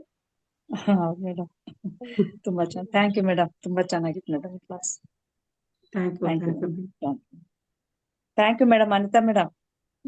Thank you ma'am, thank you Renukamma ma'am. Okay friends, ಯಾರಿಗಾದ್ರೂ ಮತ್ತೆ ಡೌಟ್ಸ್ ಇದ್ರೆ ಹ್ಯಾಂಡ್ ರೈಸ್ ಮಾಡಿ, ಮೇಡಮ್ ಜೊತೆಗೆ ಮಾತಾಡ್ರಿ. ಓಕೆ, ಯಾರಿಗೂ ಏನು ಡೌಟ್ಸ್ ಇಲ್ಲ ಅಂತ ಅನ್ಕೋತೀನಿ. ಈಗ ದೀಪಾ ಮ್ಯಾಮ್ ಇದ್ದೀರಾ?